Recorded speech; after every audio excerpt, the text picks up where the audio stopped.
Hallelujah. മഹത്വം മഹത്വം, ആരാധന ആരാധന. Hallelujah hallelujah.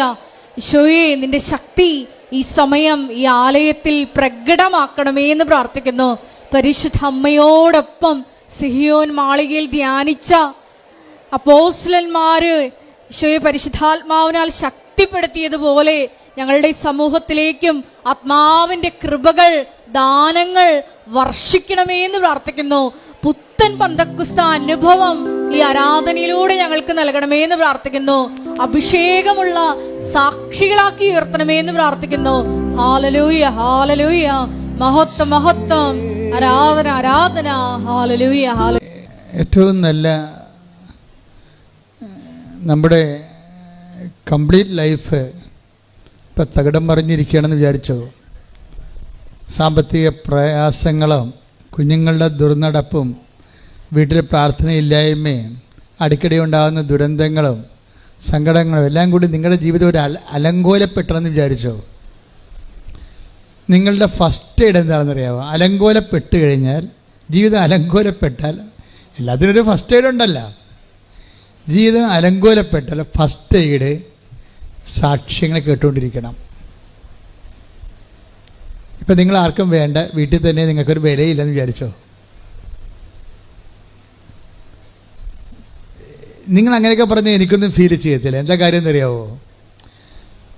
നമ്മൾക്ക് വേണ്ടി വില കൊടുത്തവൻ നമ്മുടെ കൂടെ ഉള്ളപ്പോൾ പിന്നെ ഈ ചുഷ്ടം പോലുള്ള മനുഷ്യർ, നാളെ ചത്തുപോണ മനുഷ്യർ നമ്മളെ വില കൽപ്പിച്ചിട്ട് നമുക്ക് എന്നാ കിട്ടാനാ? ഒന്നും കിട്ടാനില്ല. ക്ലിയർ അല്ലേ? നാളെ ചത്തുപോണ ആൾക്കാർ നമ്മൾക്ക് വില കൽപ്പിച്ചതെന്ത്, കൽപ്പിച്ചില്ല എന്ത്? നമ്മളെ വില കൽപ്പിച്ചവൻ നമ്മളെ വീണ്ടെടുത്തിട്ടുണ്ട്. അവൻ്റെ രക്തം നൽകാൻ കൊടുത്തിട്ട് കൈയടിച്ച് ശ്രദ്ധിക്കട്ടെ. അറിയാവോ, നമ്മളിൽ എനിക്ക് തോന്നി, എനിക്ക് മനസ്സിലായിരിക്കണതാണ്, ഇപ്പം നമ്മൾ വളരെ ക്ഷീണിച്ച്, ഞാനൊരിക്കൽ ഈ മല കയറാൻ പോയി, മലയാറ്റൂർ മല. അപ്പോൾ എൻ്റെ 2-3 സുഹൃത്തുക്കൾ കൂടെ ഉണ്ടായിരുന്നു. അപ്പോൾ ഞാൻ മല കയറി അവിടെ എത്തുമ്പോൾ ഭയങ്കരമായിട്ട് തളർന്ന്, എനിക്ക് തോന്നുന്നു ഞാൻ തലകറങ്ങി പോകുമെന്ന് വിചാരിച്ചോളൂ. ഞാനൊരു പാറപ്പുറത്ത് അവിടെ ഇരുന്ന ഉടനെ, മുകളിൽ എത്തിയിട്ടില്ല, ഇനിയൊരു 1/2 കിലോമീറ്റർ മറ്റും ഉണ്ടെന്ന് തോന്നുന്നു. അപ്പോൾ ഞാൻ ഇങ്ങനെ തളർന്നിരിക്കുമ്പോൾ ഒരു മനുഷ്യൻ എനിക്ക് കുരുവില്ലാത്ത ഒരു മുന്തിരിങ്ങ തന്ന, വലിയത്, ഈ നമ്മുടെ കുരുവില്ലാത്ത വലിയ മുന്തിരിങ്ങ തന്നു. ഒരെണ്ണേ തന്നുള്ളൂ. ഞാൻ ഒരെണ്ണം കഴിച്ചപ്പോൾ തന്നെ കുറച്ച് കഴിഞ്ഞപ്പോൾ എനിക്കൊരു സ്റ്റാമിന കിട്ടി. ഞാൻ പിന്നെ ബാക്കിയുള്ളത് ഈസിയായിട്ട് കയറി. ഇതുപോലെയാണ് ജീവിതത്തിൽ തളർന്നിരിക്കുമ്പോൾ നമ്മളൊരു സാക്ഷ്യം കേൾക്കുകയാണെങ്കിൽ നമുക്ക് മനസ്സിലാകും, ദൈവം അവർ പാവപ്പെട്ടവരായിരിക്കും സാക്ഷ്യം പറഞ്ഞത്. ഈ ദൈവം ഇപ്പോഴും ജീവിച്ചിരിക്കുന്നു, നമ്മുടെ കൂടെ ഉണ്ട്. അപ്പം ഞാനും ഇതുപോലെ ഒന്ന് ഇൻവെസ്റ്റ് ചെയ്യുകയാണെങ്കിൽ, എൻ്റെ വിശ്വാസം ഇൻവെസ്റ്റ് ചെയ്യുകയാണെങ്കിൽ, വിശ്വാസം ഇൻവെസ്റ്റ് ചെയ്യുമ്പോൾ ശ്രദ്ധിക്കണം. ബൈബിള് നമ്മളെല്ലാവരും വിശ്വാസമെന്ന് പറയണ പോലല്ല ബൈബിൾ വിശ്വാസമെന്ന് പറയണത്. ബൈബിൾ വിശ്വാസമെന്ന് പറയണത് നമ്മൾ പറയണ ഒരു വിഷയമല്ല, അത് വേറെ ഒരു വിഷയമാണ്. നമ്മൾ വിശ്വസിക്കുന്നൊക്കെ പറയത്തില്ലേ? പക്ഷേ ഇപ്പോൾ ഉദാഹരണത്തിന് വിശുദ്ധ മത്തായിയുടെ സുവിശേഷം 21-ാം അധ്യായം 31-32 വചനങ്ങൾ വായിച്ചേ. ശ്രുതിക്കട്ടെ. ഹല്ലേലൂയ ഹല്ലേലൂയ ഹല്ലേലൂയ ഹല്ലേലൂയ. യേശുവേ നന്ദി. ഹല്ലേലൂയ. കർത്താവിലേക്ക് ഞാൻ കൈ നീട്ടിയപ്പോൾ കർത്താവ് എന്നെ ഒരു കാഴ്ച കാണിച്ചു. ഒരു ഞണ്ട് ഇങ്ങനെ അത് ചത്ത് മലർന്ന് കിടക്കണതാണ്. അപ്പോൾ ഓൺലൈനിലുള്ളവർ ശ്രദ്ധിക്കണേ, നിങ്ങൾ തീർത്ഥാടനത്തിലുള്ള നിങ്ങളെ ശ്രദ്ധിക്കണം. എന്താണെന്നറിയാവോ? ഞണ്ടെന്നൊക്കെ പറയണത് ഈ ക്യാൻസർ രോഗത്തിൻ്റെ ഒരു അടയാളമാണ്, മെഡിക്കൽ അടയാളമാണ്. അപ്പം അതിൻ്റെ അർത്ഥം കർത്താവ് ക്യാൻസർ രോഗികളെ ഈ കൂട്ടായ്മയെ സുഖപ്പെടുത്തുന്നു എന്നുള്ളതാണ്. കൈയടിച്ചുകൊണ്ട് ശ്രുതികളെല്ലാം വെച്ചോ. ഇന്ന് മാതാവിൻ്റെ അമലോത്ഭവ തിരുനാളാണ്. ഇന്ന് ഡിസംബർ 8-ാം തീയതിയാണ്. ഒരു 2-3 മാസത്തിന് ശേഷം 7 പേര് ഈ മെസ്സേജിൽ ക്യാൻസർ സുഖപ്പെട്ടതിന് ഈ ആൾക്കാരെ സാക്ഷ്യം പറഞ്ഞിരിക്കാം. മത്തായി 21:31-32 തിരുവചനങ്ങൾ. ഈ 2 പേരിൽ ആരാണ് പിതാവിന്റെ ഇഷ്ടം നിറവേറ്റിയത്? അവർ പറഞ്ഞു, 2 യേശു പറഞ്ഞു, സത്യമായി ഞാൻ നിങ്ങളോട് പറയുന്നു, ചുങ്കക്കാരും വേശ്യകളുമായിരിക്കും നിങ്ങൾക്ക് മുമ്പേ സ്വർഗരാജ്യത്തിൽ പ്രവേശിക്കുക. എന്തെന്നാൽ യോഹന്നാൻ നീതിയുടെ മാർഗത്തിലൂടെ നിങ്ങളെ സമീപിച്ചു, നിങ്ങൾ അവനിൽ വിശ്വസിച്ചില്ല. എന്നാൽ ചുങ്കക്കാരും വേശ്യകളും അവനിൽ വിശ്വസിച്ചു. നിങ്ങൾ അത് കണ്ടിട്ടും അവനിൽ വിശ്വസിക്കത്തക്കവിധം അനുദപിച്ചില്ല. ഇതിൻ്റെ ഈ വചനത്തിൻ്റെ ഒരു പോക്ക് കണ്ടില്ലേ? ഡിസംബർ 7-ാം തീയതി ഇന്നലെയായിരുന്നു. ഇന്നലെ വെളുപ്പിന് ഈശോ പറഞ്ഞൊരു വചനമാണിത്. എല്ലാ കാലങ്ങളും മാതാവിൻ്റെ 2 ദിവസങ്ങളിലാണ് വെളിപാടുണ്ടാകുന്നത്. അത് സ്വപ്നമായിട്ടുണ്ടാകും, ദർശനമായിട്ടുണ്ടാകും, അല്ലെങ്കിൽ ഒരു ഇൻസിഡൻ്റ് ഉണ്ടായിട്ട് ഇൻസിഡൻറ്റിൻ്റെ സുവിശേഷം എടുക്കുമ്പോൾ മെസ്സേജ് ഉണ്ടാകും. ഇങ്ങനെ ദൈവത്തിൻ്റെ അനുഭവങ്ങൾക്ക് ഈ കാലത്ത് ഒരു പഞ്ഞവുമില്ല. പഞ്ഞം നമ്മൾക്കുണ്ടാകുന്നതാണ്. നമ്മൾ ദൈവത്തിൻ്റെ കാര്യങ്ങൾ ശ്രദ്ധിക്കാത്തത് കൊണ്ടാണ് ദൈവത്തിൻ്റെ അടയാളങ്ങളോ അക്ഷരങ്ങളോ ഒന്നും നമുക്ക് മനസ്സിലാകാത്തതിൻ്റെ കാരണം. ദൈവികമായ വെളിപാടുകൾക്കൊന്നും ഒരു പഞ്ഞവുമില്ല. കാര്യം എനിക്ക് കഴിഞ്ഞ ആഴ്ച തന്നെ ഒരു സൂചന ഉണ്ടായിരുന്നു, മാതാവ് വെളുപ്പിനെ സംസാരിക്കുമെന്ന്. കുറേ വിഷയങ്ങൾ സംസാരിച്ചു. ഞാൻ നോട്ട് ബുക്ക് 3 പേജ് എഴുതിയിട്ടുണ്ട്. 3 പേജ് എഴുതിയിട്ടുണ്ട്. അതിൽ ഒരു വിഷയം അവസാനം, ആ മെസ്സേജുകളെല്ലാം അവസാനിക്കുകയാണത് ആ സമയത്ത് ഈ മെസ്സേജിനെ സ്ഥിരീകരിക്കാനുള്ള വചനം വിശ്വാസ പ്രമാണം ചൊല്ലി എടുത്തപ്പോഴാണ് എനിക്ക് ഈ വചനം കിട്ടിയത്. ഏതാണ്? മത്തായിയുടെ സുവിശേഷം 21-ാം അധ്യായം 31, 32 തിരുവചനങ്ങൾ. ഒന്ന് വായിച്ചേ. ശ്രുതികടെ ഹല്ലേലൂയ. സത്യമായി ഞാൻ നിങ്ങളോട് പറയുന്നു, സത്യമായി ഞാൻ നിങ്ങളോട് പറയുന്നു, ചുങ്കക്കാരും വേശ്യകളുമായിരിക്കും നിങ്ങൾക്ക് മുമ്പേ സ്വർഗരാജ്യത്തിൽ പ്രവേശിക്കുക. എന്തെന്നാൽ യോഹന്നാൻ നീതിയുടെ മാർഗത്തിലൂടെ നിങ്ങളെ സമീപിച്ചു, നിങ്ങൾ അവനിൽ വിശ്വസിച്ചില്ല. എന്നാൽ ചുങ്കക്കാരും വേശ്യകളും അവനിൽ വിശ്വസിച്ചു. നിങ്ങൾ അത് കണ്ടിട്ടും അവനിൽ വിശ്വസിക്കത്തക്കവിധം അനുദപിച്ചില്ല. ഇത് ഉടമ്പടിയുമായിട്ട് ഒത്തിരി കണക്റ്റഡ് ആയിട്ടുള്ള വാക്കാണെന്ന് തോന്നണം. കാര്യം അല്ലെങ്കിൽ ഇങ്ങനെ ഒരു വചനം വെളിപ്പെടുത്തേണ്ട കാര്യമില്ല. യോഹന്നാൻ, ഈശോ പറഞ്ഞ യോഹന്നാൻ നീതിയുടെ മാർഗത്തിലൂടെ നിങ്ങളെ സമീപിച്ചു. സുവിശേഷത്തിന് പല മാർഗമുണ്ട്. ഭക്തിയുടെ മാർഗമുണ്ട്, അതാണ് പ്രാർത്ഥനയും കാര്യങ്ങളൊക്കെ. നീതിയുടെ മാർഗമുണ്ട്, അതാണ് ഉടമ്പടി മാർഗം. അവൻ പറയണ പോലെ ചെയ്യുന്ന, നമ്മൾ പ്രവർത്തിക്കുന്ന മാർഗം, പ്രവർത്തനത്തിൻ്റെ മാർഗമാണ്. അതിന് ബൈബിൾ വിളിക്കുന്ന പേര് നീതിയുടെ മാർഗം എന്നാണ്. എന്താ കാര്യം? പട്ടാളക്കാർ വന്ന് യോഹന്നാൻ്റെ പ്രസംഗം കേട്ടപ്പോൾ പട്ടാളക്കാർ വന്ന് ചോദിച്ച്, ഞങ്ങൾ എന്താണ് പശ്ചാത്താപിക്കുക, ഞങ്ങൾക്ക് പശ്ചാത്താപമുണ്ട്, പക്ഷേ പശ്ചാത്താപത്തിൻ്റെ ഭാഗമായിട്ട് വാട്ട് വി ഷുഡ് ഡു, ഞങ്ങൾ എന്ത് ചെയ്യണം? അപ്പോൾ എന്താ പറഞ്ഞത്? നിങ്ങൾ ശമ്പളം കൊണ്ട് തൃപ്തിപ്പെടണം. അതാണ് നീതിയുടെ മാർഗം. ആരെയും ഭീഷണിപ്പെടുത്തി കോഴ വാങ്ങിക്കരുത്. ഉണ്ടാ, ഇതാണ് നീതിയുടെ മാർഗം എന്നാണ്. അതാണ് ഈശോ പറയണത്. യോഹന്നാൻ്റെ പ്രഭാഷണം അതുപോലെ അക്സെപ്റ്റ് ചെയ്തിരിക്കണം കർത്താവ്. അപ്പോൾ ഓരോരുത്തരും യോഹന്നാൻ്റെ അടുത്ത് വന്നിട്ട് ആ ഭാഗങ്ങളൊന്നും എടുത്തേ. ശ്രുതികട്ടെ. ഹല്ലേലൂയ, ഹല്ലേലൂയ, ഹല്ലേലൂയ. 3:14 ലുക്കാ 3:14. പടയാളികളും അവനോട് ചോദിച്ചു, ഞങ്ങൾ എന്ത് ചെയ്യണം? അവൻ അവരോട് പറഞ്ഞു, നിങ്ങൾ ആരെയും ഭീഷണിപ്പെടുത്തരുത്, വ്യാജമായ കുറ്റാരോപണവും അരുത്, വേതനം കൊണ്ട് തൃപ്തിപ്പെടണം. ഇതാണ് നീതിയുടെ മാർഗം. എല്ലാ പ്രൊഫഷനും ഒരു മാർഗമുണ്ട്. ഇപ്പം നിങ്ങൾ അധ്യാപകരാണെന്ന് വിചാരിക്കുക, അല്ലെങ്കിൽ നേഴ്സാണെന്ന് വിചാരിക്കുക. നിങ്ങളുടെ പ്രൊഫഷൻ അതാണ്. ആ പ്രൊഫഷന് അതിൻ്റെ ഒരു എത്തിക്സ് ഉണ്ട്. ആ എത്തിക്സ് വിട്ട് നിങ്ങൾ അധപ്പതിക്കരുതെന്നാണ് ഈ പറയണത്. അതാണ് നീതിയുടെ മാർഗം എന്ന് പറയണത്. ഇപ്പം നിങ്ങളൊരു മെഡിക്കൽ പ്രാക്ടീഷണറാണ്, ഡോക്ടറാണ്.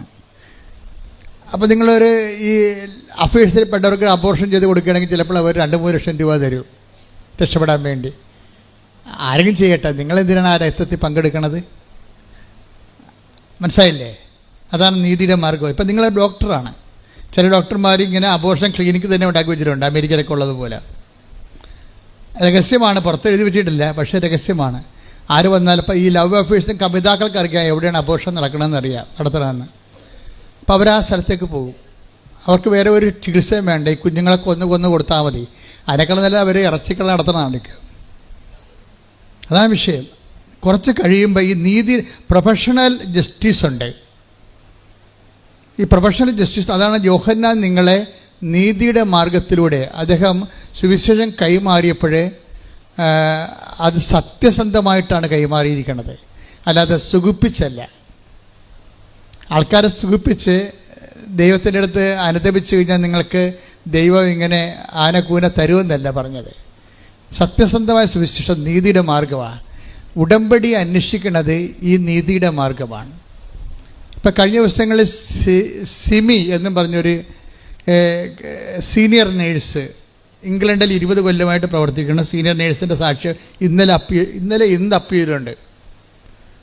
പെട്ടെന്നാണ് റീച്ച് ചെയ്യുന്നുണ്ടത്. 11,000 പറ്റിയായെന്ന് തോന്നണം. പെട്ടെന്ന്. കാര്യം സത്യസന്ധമായ വെടിച്ചിൽ സാക്ഷ്യമാണ്. എന്താ സിമി പറയണത്? എന്താണ് സിമി ഒരിക്കൽ ഇവിടെ വന്ന് എങ്ങനെ വന്നതാണ്? മാതാവിൻ്റെ അടുത്ത് അവളുടെ അമ്മ നേർച്ച നേർന്ന്, ആ സഹോദരിയുടെ അമ്മ നേർച്ച നേർന്ന്. അപ്പം അമ്മയോട് പറഞ്ഞ്, ഞാൻ ആവശ്യമായിട്ട് പള്ളിയും പ്രാർത്ഥനയൊക്കെ ഉള്ള ആളാണ്, അമ്മ എനിക്ക് വേണ്ടി പ്രത്യേകിച്ച് നേർച്ച ഒന്നും നേരണ്ട, ഇങ്ങനെ ലോകം മുഴുവനുള്ള ധ്യാനകേന്ദ്രത്തിൽ എന്നെക്കുറിച്ച് നടക്കേണ്ട കാര്യമെല്ലാം ഉണ്ട്. അമ്മയെ വഴക്കിട്ടുകൊണ്ടാണ് അവരിവിടെ വരണത്. ഇവിടെ വരുമ്പോൾ കോവിഡായിരുന്നു. കോവിഡിൻ്റെ ടൈം കഴിഞ്ഞ് വന്നപ്പോൾ ചെറിയ കോവിഡ് മാന്യമൊക്കെ ഉണ്ടായിരുന്നു. അപ്പോഴേ ആ അമ്മ എന്തോ കാര്യം ഉടമ്പടിയെക്കുറിച്ച് അറിയത്തില്ല അവർക്ക്. എന്തോ എഴുതി കൊടുക്കുന്ന പരിപാടിയാണ്, അതുകൊണ്ട് പെട്ടി ഇടുന്ന പരിപാടിയാണെന്നാണ് അമ്മ ധരിച്ചത്. അപ്പോൾ അമ്മ എന്തോ എഴുതി കൊടുത്ത് ഇവിടുത്തെ സിസ്റ്ററിന് കൊടുത്ത്. അപ്പോൾ അന്നുണ്ടായിരുന്ന സിസ്റ്റർ പറഞ്ഞ്, ചേച്ചി ഇത് ഇപ്പോഴല്ല ചെയ്യണത്, കുറച്ച് ടൈം എടുക്കും, ഇപ്പം ഇങ്ങനെ എഴുതിയിട്ട് സ്വീകരിക്കത്തില്ലെന്ന് പറഞ്ഞു. അപ്പോൾ ഈ സിമി അവിടെ എന്ന് വെച്ചാൽ പറഞ്ഞു, ഇതെന്താ മാതാവ് ഇപ്പം സ്വീകരിക്കത്തില്ലേ, മാതാവ് എന്താ അവധിക്ക് പോയിരിക്കണമെന്ന് ചോദിച്ചു. തോന്നിയ ചോദിച്ചതാണ്. ചില ആൾക്കാർക്ക് അങ്ങനെ തോന്നും പെട്ടെന്ന്, അവരുടെ ഒരു മെൻ്റൽ സ്റ്റേച്ചർ അനുസരിച്ചുണ്ട്. പക്ഷേ പിന്നെ ഇംഗ്ലണ്ടിൽ ചെന്നിട്ട് പിന്നെ ഇവർക്ക് 1 by 1 ആയിട്ട് പ്രോബ്ലമായി.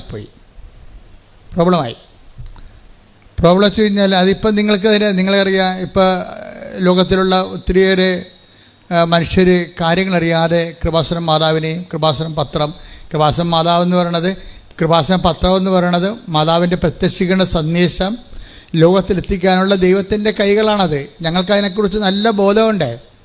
സഭയുടെ അകത്തു നിന്നൊക്കെ ഞങ്ങൾക്ക് നല്ല സമ്മർദ്ദമായിരുന്നു ഈ പത്രത്തിൻ്റെ വിഷയം വന്നപ്പോഴേ. ഇവിടെയുള്ള എക്സിക്യൂട്ടീവ്സ് പറഞ്ഞു വെച്ചാൽ ഒരു പത്രം കൊടുക്കുക വെച്ചാന്ന് പറയും. ഒരു പത്രമില്ല കൊടുക്കാൻ പറ്റത്തുള്ള ആൾക്കാർക്ക് എങ്ങനെയാ അച്ഛൻ 9 പത്രവും 10 കൊടുക്കണമെന്ന് ചോദിക്കും. അപ്പം ഞാൻ പറഞ്ഞു, അല്ല, എന്നോട് പറഞ്ഞത് ഞാൻ ചെയ്യത്തുള്ളൂ, നിങ്ങളോട് പറഞ്ഞിട്ടല്ല. കൃപാസനത്തെക്കുറിച്ച് പറഞ്ഞോ? നിങ്ങളോട് കൃപാസനത്തെക്കുറിച്ച് ദൈവം പറഞ്ഞോ? ഇല്ല. 87-89 എന്നോട് ആ കൃപാസനത്തെക്കുറിച്ച് പറഞ്ഞത്. ഞാൻ ആ കൃപാസനം ഉടനെ സ്ഥാപിച്ചിട്ട് നിങ്ങളെ വിളിച്ചെന്ന് മാത്രമേ ഉള്ളൂ. വേറെ ഒരു കുഴപ്പം ഞാൻ ചെയ്തിട്ടില്ല. എനിക്ക് കണ്ണിൽ കണ്ടവരെ, ഇഷ്ടപ്പെട്ടവരെ വിളിച്ചു കൃപാസനത്തിലേക്ക് ചേർത്തു എന്നേ ഉള്ളൂ. അല്ലാതെ ഒരു സങ്കടം നമുക്ക് ഉണ്ടാക്കണമെന്ന് പറഞ്ഞ് എല്ലാവരെയും വിളിച്ചതല്ല. അപ്പോഴങ്ങനെ വിളിച്ച് ചേർത്ത് കഴിഞ്ഞപ്പോൾ പിന്നീട് എല്ലാ കാര്യങ്ങളും, മാതാവിൻ്റെ പ്രത്യക്ഷീകരണവും അതിനുശേഷം ഉണ്ടാകുന്ന ഉടമ്പടിയും ഒക്കെ ദൈവിക വെളിപാടാണ്. ഞാൻ ദൈവത്തിൻ്റെ വചനങ്ങളോട് കർക്കശ്യമായ നീതി പുലർത്തുമ്പോൾ ദൈവം എന്നെ ഇതുപോലുള്ള കാര്യങ്ങൾ പറയാൻ പറ്റുന്ന ആളാണെന്ന് മനസ്സിലാക്കിയിട്ട് കാലാകാലങ്ങളിൽ ദൈവം പറഞ്ഞുകൊണ്ടേയിരുന്നു, ഓരോ കാര്യങ്ങൾ പറഞ്ഞുകൊണ്ടേയിരിക്കും. ഉടമ്പടി ചെയ്യാൻ പറഞ്ഞു. അപ്പോൾ എന്നോട് ആദ്യം പറഞ്ഞത്, പ്രത്യക്ഷീകരണം നടന്നിട്ട് 10 കൊല്ലം ആയില്ലേ, ഇന്ന് മറ്റേ നീ ചെയ്താ, അതുകൊണ്ട് നീ ഇനി പണിക്ക് നടക്കണ്ടേ എന്ന് പറഞ്ഞ് എന്നെ ആട്ടി ഓടിച്ച പോലെ വാടിപ്പെട്ട് ഓടിച്ചതാണ്. എനിക്ക് അകത്ത് കയറാൻ അനുവാദമില്ല. നിങ്ങളോടൊക്കെ ഞാൻ അത് പല പ്രാവശ്യം പറഞ്ഞിട്ടുള്ളതാണ്. പക്ഷേ 5 മിനിറ്റിനുള്ളിൽ ദൈവം എന്നെ അവിടെ കയറ്റിയില്ലെങ്കിലും എനിക്ക് പ്രത്യക്ഷീകരണ പ്രാർത്ഥന തന്ന്, ഞാൻ കാറിൽ കാറ് ഇങ്ങോട്ട് വളഞ്ഞപ്പോൾ തന്നെ, കേരളത്തിലേക്ക് വളഞ്ഞപ്പോൾ തന്നെ പ്രത്യക്ഷീകരണ പ്രാർത്ഥന തന്നു. ആ പ്രത്യക്ഷീകരണ പ്രാർത്ഥനയാണ് ഇന്ന് നമ്മൾ എല്ലാ ദിവസവും വെളുപ്പിനെ 5 മണിക്ക് അച്ഛൻ ചെല്ലത്തില്ലേ, 20-ാം വർഷം ആ പ്രത്യക്ഷ പ്രാർത്ഥന ചെല്ലണത്. അത് ചെറിയ പ്രത്യക്ഷ പ്രാർത്ഥന ഇരുന്നത്. അമ്മയുടെ പ്രത്യക്ഷീകരണത്തിൻ്റെ ആദ്യത്തേത് ദശക പ്രാർത്ഥന, ഇപ്പോൾ ദശകം 20 വർഷമായതിൻ്റെ പ്രാർത്ഥനയാണ്. ആ പ്രാർത്ഥന കുറേ നാൾ പ്രാർത്ഥിച്ചു കഴിഞ്ഞപ്പോഴാണ് പിന്നെ അമ്മ ഉടമ്പടിയെക്കുറിച്ച് പറയണത്. ഇപ്പോൾ ഉടമ്പടിയെക്കുറിച്ച് എന്താ പറഞ്ഞത്? ഇപ്പം എന്താ പറഞ്ഞിരിക്കുന്നത്? ഉടമ്പടി യോഹന്നാൻ്റെ നീതിയുടെ മാർഗമായിട്ട് ഇതിന് ബന്ധമുണ്ടെന്നാണ് പറയണത്.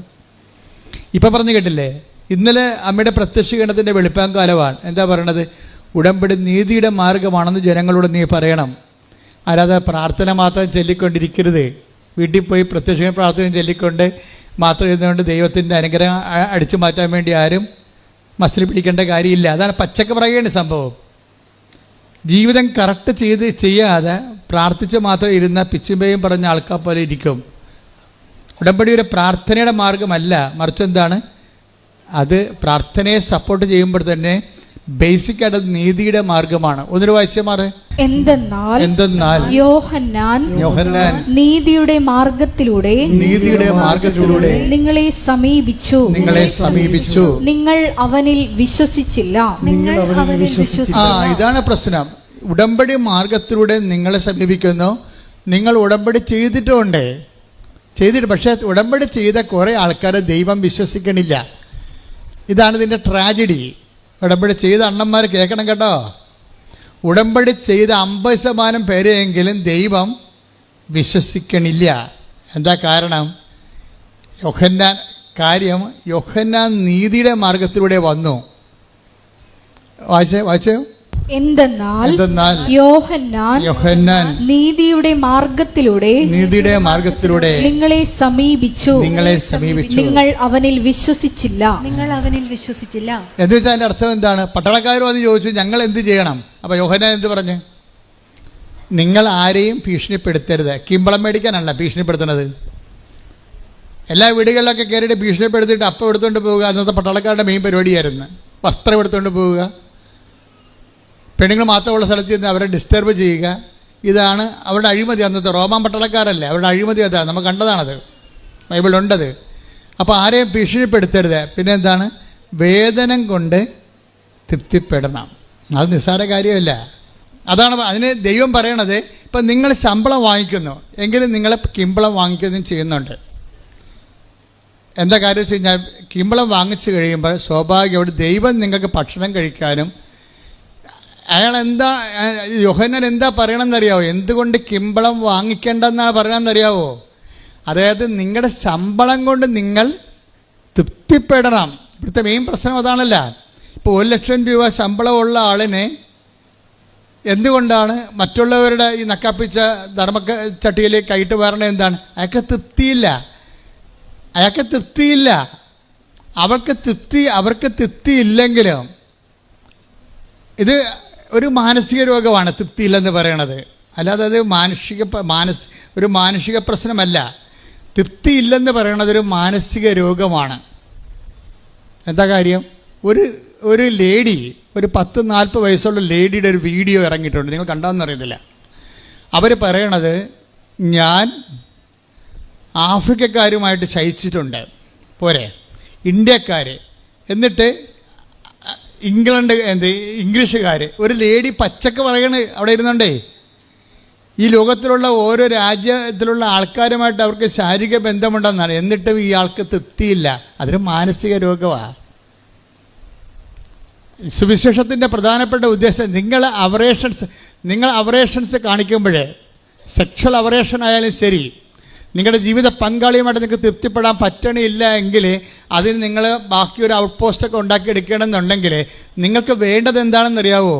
അങ്ങനെ ഒരു ഔട്ട് പോസ്റ്റ് ഉണ്ടായാൽ എത്ര ഔട്ട് പോസ്റ്റ് ഉണ്ടാക്കിയെടുത്താലും ശരി, സ്റ്റെപ്പിനെ ഉണ്ടാക്കിയെടുത്താലും നിങ്ങളുടെ ആർത്തി തീരത്തില്ല. ആർത്തിക്ക് അഭിഷേകമാണ് മരുന്നെന്ന് പറയണത്. ആർത്തിക്ക് മരുന്നില്ലല്ലോ. ആർത്തിക്ക് മരുന്ന് ബൈബിളിൽ മാത്രമേ ഉള്ളൂ. അതിന് അഭിഷേകമെന്നാണ് പറയണത്. അതുകൊണ്ടാണ് 5 ഭർത്താക്കന്മാരുണ്ട്. സ്ത്രീയോട് ഈശോ എന്താ പറയണത്? ഈ വെള്ളം കുടിക്കണവൻ ഇനിയും ദാഹിക്കും. അതല്ലേ 4:13 എടുത്തേ. യേശു പറഞ്ഞു, ഈ വെള്ളം കുടിക്കുന്ന ഏവനും വീണ്ടും ദാഹിക്കും. അല്ല, 5 ഭർത്താക്കന്മാരെ വെച്ച് ഉപയോഗിച്ചുകൊണ്ടിരിക്കുന്ന സ്ത്രീയോടാണ് ഈശോ പറയണത്. എന്താ പറയണത്? നിനക്ക് 6 അല്ല 60 ഭർത്താവ് ഉണ്ടായാലും പിന്നെ ഈ കലാപരിപാടി തുടങ്ങിക്കൊണ്ടേയിരിക്കും, വീണ്ടും ദാഹിക്കും. പിന്നെ എന്തായാലും മറുപടി ഉണ്ട്. എന്താ ചെയ്യണത്? എന്നാൽ ഞാൻ നൽകുന്ന വെള്ളം കുടിക്കുന്നവന് പിന്നീട് ഒരിക്കലും ദാഹിക്കുകയില്ല. ഞാൻ നൽകുന്ന ജലം അവനിൽ നിത്യജീവനിലേക്ക് നിർഗളിക്കുന്ന അരുവിയാകും. അതായത് തന്നിൽ വിശ്വസിക്കാതിരുന്നവർ സ്വീകരിക്കാതിരുന്ന പരിശുദ്ധാത്മാവിനെ കുറിച്ചാണ് അവനിത് പറഞ്ഞത്. അതാണ് അഭിഷേകത്തിൻ്റെ ആത്മാവ്. അത് എൻ്റെ മക്കളെ, എന്തെങ്കിലും കാര്യത്തിൽ നിങ്ങളെ പെട്ടിരിക്കണമെന്ന് വിചാരിച്ചോ? പെട്ടിരിക്കുന്നത്. നിങ്ങൾക്ക് വേണ്ടത് അഭിഷേകമാണ് വേണ്ടത്. നിങ്ങളിപ്പോൾ ഈ വിഷയം, അതായത് ഇപ്പം ആകുലത ആയാലും ശരി, റെക്കറിങ് ആയിട്ടൊരു ആകുലത ഉണ്ടാവണമെന്ന് വിചാരിച്ചോ. ആ ആകുലത ഉണ്ടാക്കുന്ന വിഷയങ്ങൾ അതേപടി പച്ചക്ക് നിലനിൽക്കുമ്പോൾ തന്നെ നിങ്ങളുടെ ആകുലതകൾ മാറ്റാൻ, ഇപ്പം സെമിയുടെ സാക്ഷ്യം അങ്ങനെയാണ്. സെമി എന്താ പറയണത്? ഇങ്ങനെയുണ്ടല്ലോ, എൻ്റെ മകനെ കൊണ്ടുപോയി ഞാൻ സ്കൂളിൽ ചേർത്തപ്പോഴുണ്ട് അവർ പറഞ്ഞ് അവർ കുഞ്ഞിനെ കൗൺസിൽ ചെയ്യും. അവിടുത്തെ സിസ്റ്റം അതാണ്. നമുക്ക് കണ്ട സ്കൂളിൽ കൊണ്ട് കാശ് കൊടുത്തിട്ട് ചേർക്കാൻ പറ്റത്തില്ല. കൊച്ചിനെ ആദ്യം ഒരു കൗൺസിലിംഗ് ബോർഡിന് ഹാജരാക്കണം. കുഞ്ഞിൻ്റെ IQ അവർ പരിശോധിക്കും. എന്നിട്ട് അവന് പഠിക്കാനുള്ള സ്കൂൾ അവർ നിശ്ചയിക്കും. കാര്യം മനസ്സില്ലേ? സിസ്റ്റത്തിൻ്റെ പൊക്കതാണ്, നമ്മുടെ സിസ്റ്റം അല്ലാതെ. കുഞ്ഞിൻ്റെ IQ എന്താണെന്ന് നോക്കിയിട്ട് അതിനൊരു കോമൺ ബോർഡിനെ കൊണ്ടേ കൊടുക്കും. ആ ബോർഡിൽ ഇവനെ എഴുതിച്ചും വായിച്ചും സംസാരിച്ചും ഇവൻ ചിരിക്കുന്നുണ്ടോ, ആൾക്കാരുമായിട്ട് കൂട്ടുകൂടുന്നുണ്ടോ, ഇവൻ തമാശ പറയുമ്പോൾ ചിരിക്കുന്നുണ്ടോ, അതാ നിസ്സാര കാര്യത്തിന് ഇവൻ്റെ EQ ഒക്കെ, ഇമോഷണൽ കോഷൻസ് ഒക്കെ പോയി കിടക്കുകയാണ്. ഇതെല്ലാം നോക്കിയിട്ടാണ്, ഇവൻ്റെ മെൻ്റൽ സ്റ്റേച്ചറൊക്കെ നോക്കിയിട്ടാണ് ഇവൻ്റെ സ്കൂൾ നിശ്ചയിക്കണവർ. അങ്ങനെ സ്കൂൾ നിശ്ചയിക്കുമ്പോൾ കേരളത്തിലുള്ളതുപോലെ നല്ല സ്കൂൾ ഇവർക്ക് കിട്ടിയില്ല. ഇവർ വിചാരിച്ചത് നമ്മൾ പൈസ കൊടുത്തു കഴിഞ്ഞാൽ നല്ല സ്കൂളിൽ പഠിപ്പിക്കാമെന്ന്. പക്ഷെ അവിടെ നടക്കത്തില്ല. കൊച്ചിൻ്റെ കപ്പാസിറ്റി അനുസരിച്ച് മാത്രമേ പഠിപ്പിക്കൂ. ഇതോടുകൂടി ഈ സിമിയുടെ കൺട്രോൾ പോയി, സങ്കടമായി, ഭയങ്കര നിരാശയായി. ഇനി ഇവരിട്ടതൊരു 6ാം തരത്തിലുള്ള സ്കൂളിലാണ് വിട്ടിരിക്കുന്നത്. ആ സ്കൂളിലാണെങ്കിൽ അതായത് ഒരുമാരപ്പെട്ട പിള്ളേരൊക്കെ ഈ 2ാം ക്ലാസ്സുകാരൻ ഡ്രഗ്സ് എടുക്കുന്ന സ്കൂളാണ്. സിഗരറ്റ് വലിക്കുന്ന 4ാം ക്ലാസ്സുകാരൻ. അപ്പം അങ്ങനെയൊക്കെയുള്ള സ്കൂളിൽ ചെന്ന് ഇവൻ വിക്കുവിൻ്റെ കാര്യം പോക്കായിരിക്കും. അപ്പോഴങ്ങനെ അതുകൊണ്ട് തന്നെ ഇവർക്ക് ഭയങ്കര സങ്കടമാണ്. ഇവിടെ കണ്ണ് തോരണില്ല. മാതാവിനോട് തോന്നിയ ദിവസം പറഞ്ഞ് പോയതാണ്, മാതാവ് അവധിയിലാണെന്ന് പറഞ്ഞു പോയതാണ്. ഇവിടെ കണ്ണ് തോരണില്ല. പക്ഷെ നമ്മളുടെ സത്യസന്ധമായിട്ട് അവർക്കിത് വിശ്വസിക്കാൻ കഴിഞ്ഞില്ലെന്ന് പറയുന്നത് ഒരു ക്രൈമൊന്നുമല്ല. ഒരു മനുഷ്യനെ വിശ്വസിക്കാൻ ടൈം എടുക്കും, അത്രയേ ഉള്ളൂ. അതല്ല പ്രശ്നം. ഇവർ ബേസിക്കായിട്ട് നല്ല ലേഡിയാണ്. അവർക്ക് പള്ളിയും പ്രാർത്ഥനയും കൃപയും കുമ്പസാരമൊക്കെ ഉള്ളൊരു ലേഡിയാണ്. പക്ഷെ അവർക്ക് പുതിയ പുതിയ സംവിധാനങ്ങളൊക്കെ ഉൾക്കൊള്ളുമ്പോൾ, ശരി, നമ്മുടെ സഭയിൽ തന്നെ കരിസ്മാറ്റിക് പ്രസ്ഥാനം വന്നപ്പോൾ എല്ലാവർക്കും ഉൾക്കൊള്ളാൻ പറ്റിയ ഇല്ല. 50% പേര് അതിൻ്റെ അകത്തേക്ക് മൊബിലൈസ് ആയി പോയിട്ടുള്ളൂ. ബാക്കി 50% ട്രഡീഷണലായിട്ട് ഇപ്പോഴും നിലനിൽക്കുന്നുണ്ട് അവർ. അപ്പോൾ ആരുടെ കുറ്റമല്ല, ആൾക്കാർക്ക് ചിലത് ഉൾക്കൊള്ളാൻ പറ്റത്തില്ല, അതുകൊണ്ടാണ്, വേറെ പ്രശ്നമൊന്നുമില്ല. പക്ഷേ ഇവളിങ്ങനെ പറഞ്ഞത് കാരണം ഇവൾക്ക് പിന്നീട് ഇങ്ങനെ ഇഷ്യൂസ് ഉണ്ടാക്കാൻ തുടങ്ങി. അപ്പോൾ സിമിക്ക് ഭയങ്കര സങ്കടമായി. അവർക്ക് ജോലി ചെയ്യാൻ പറ്റണില്ല.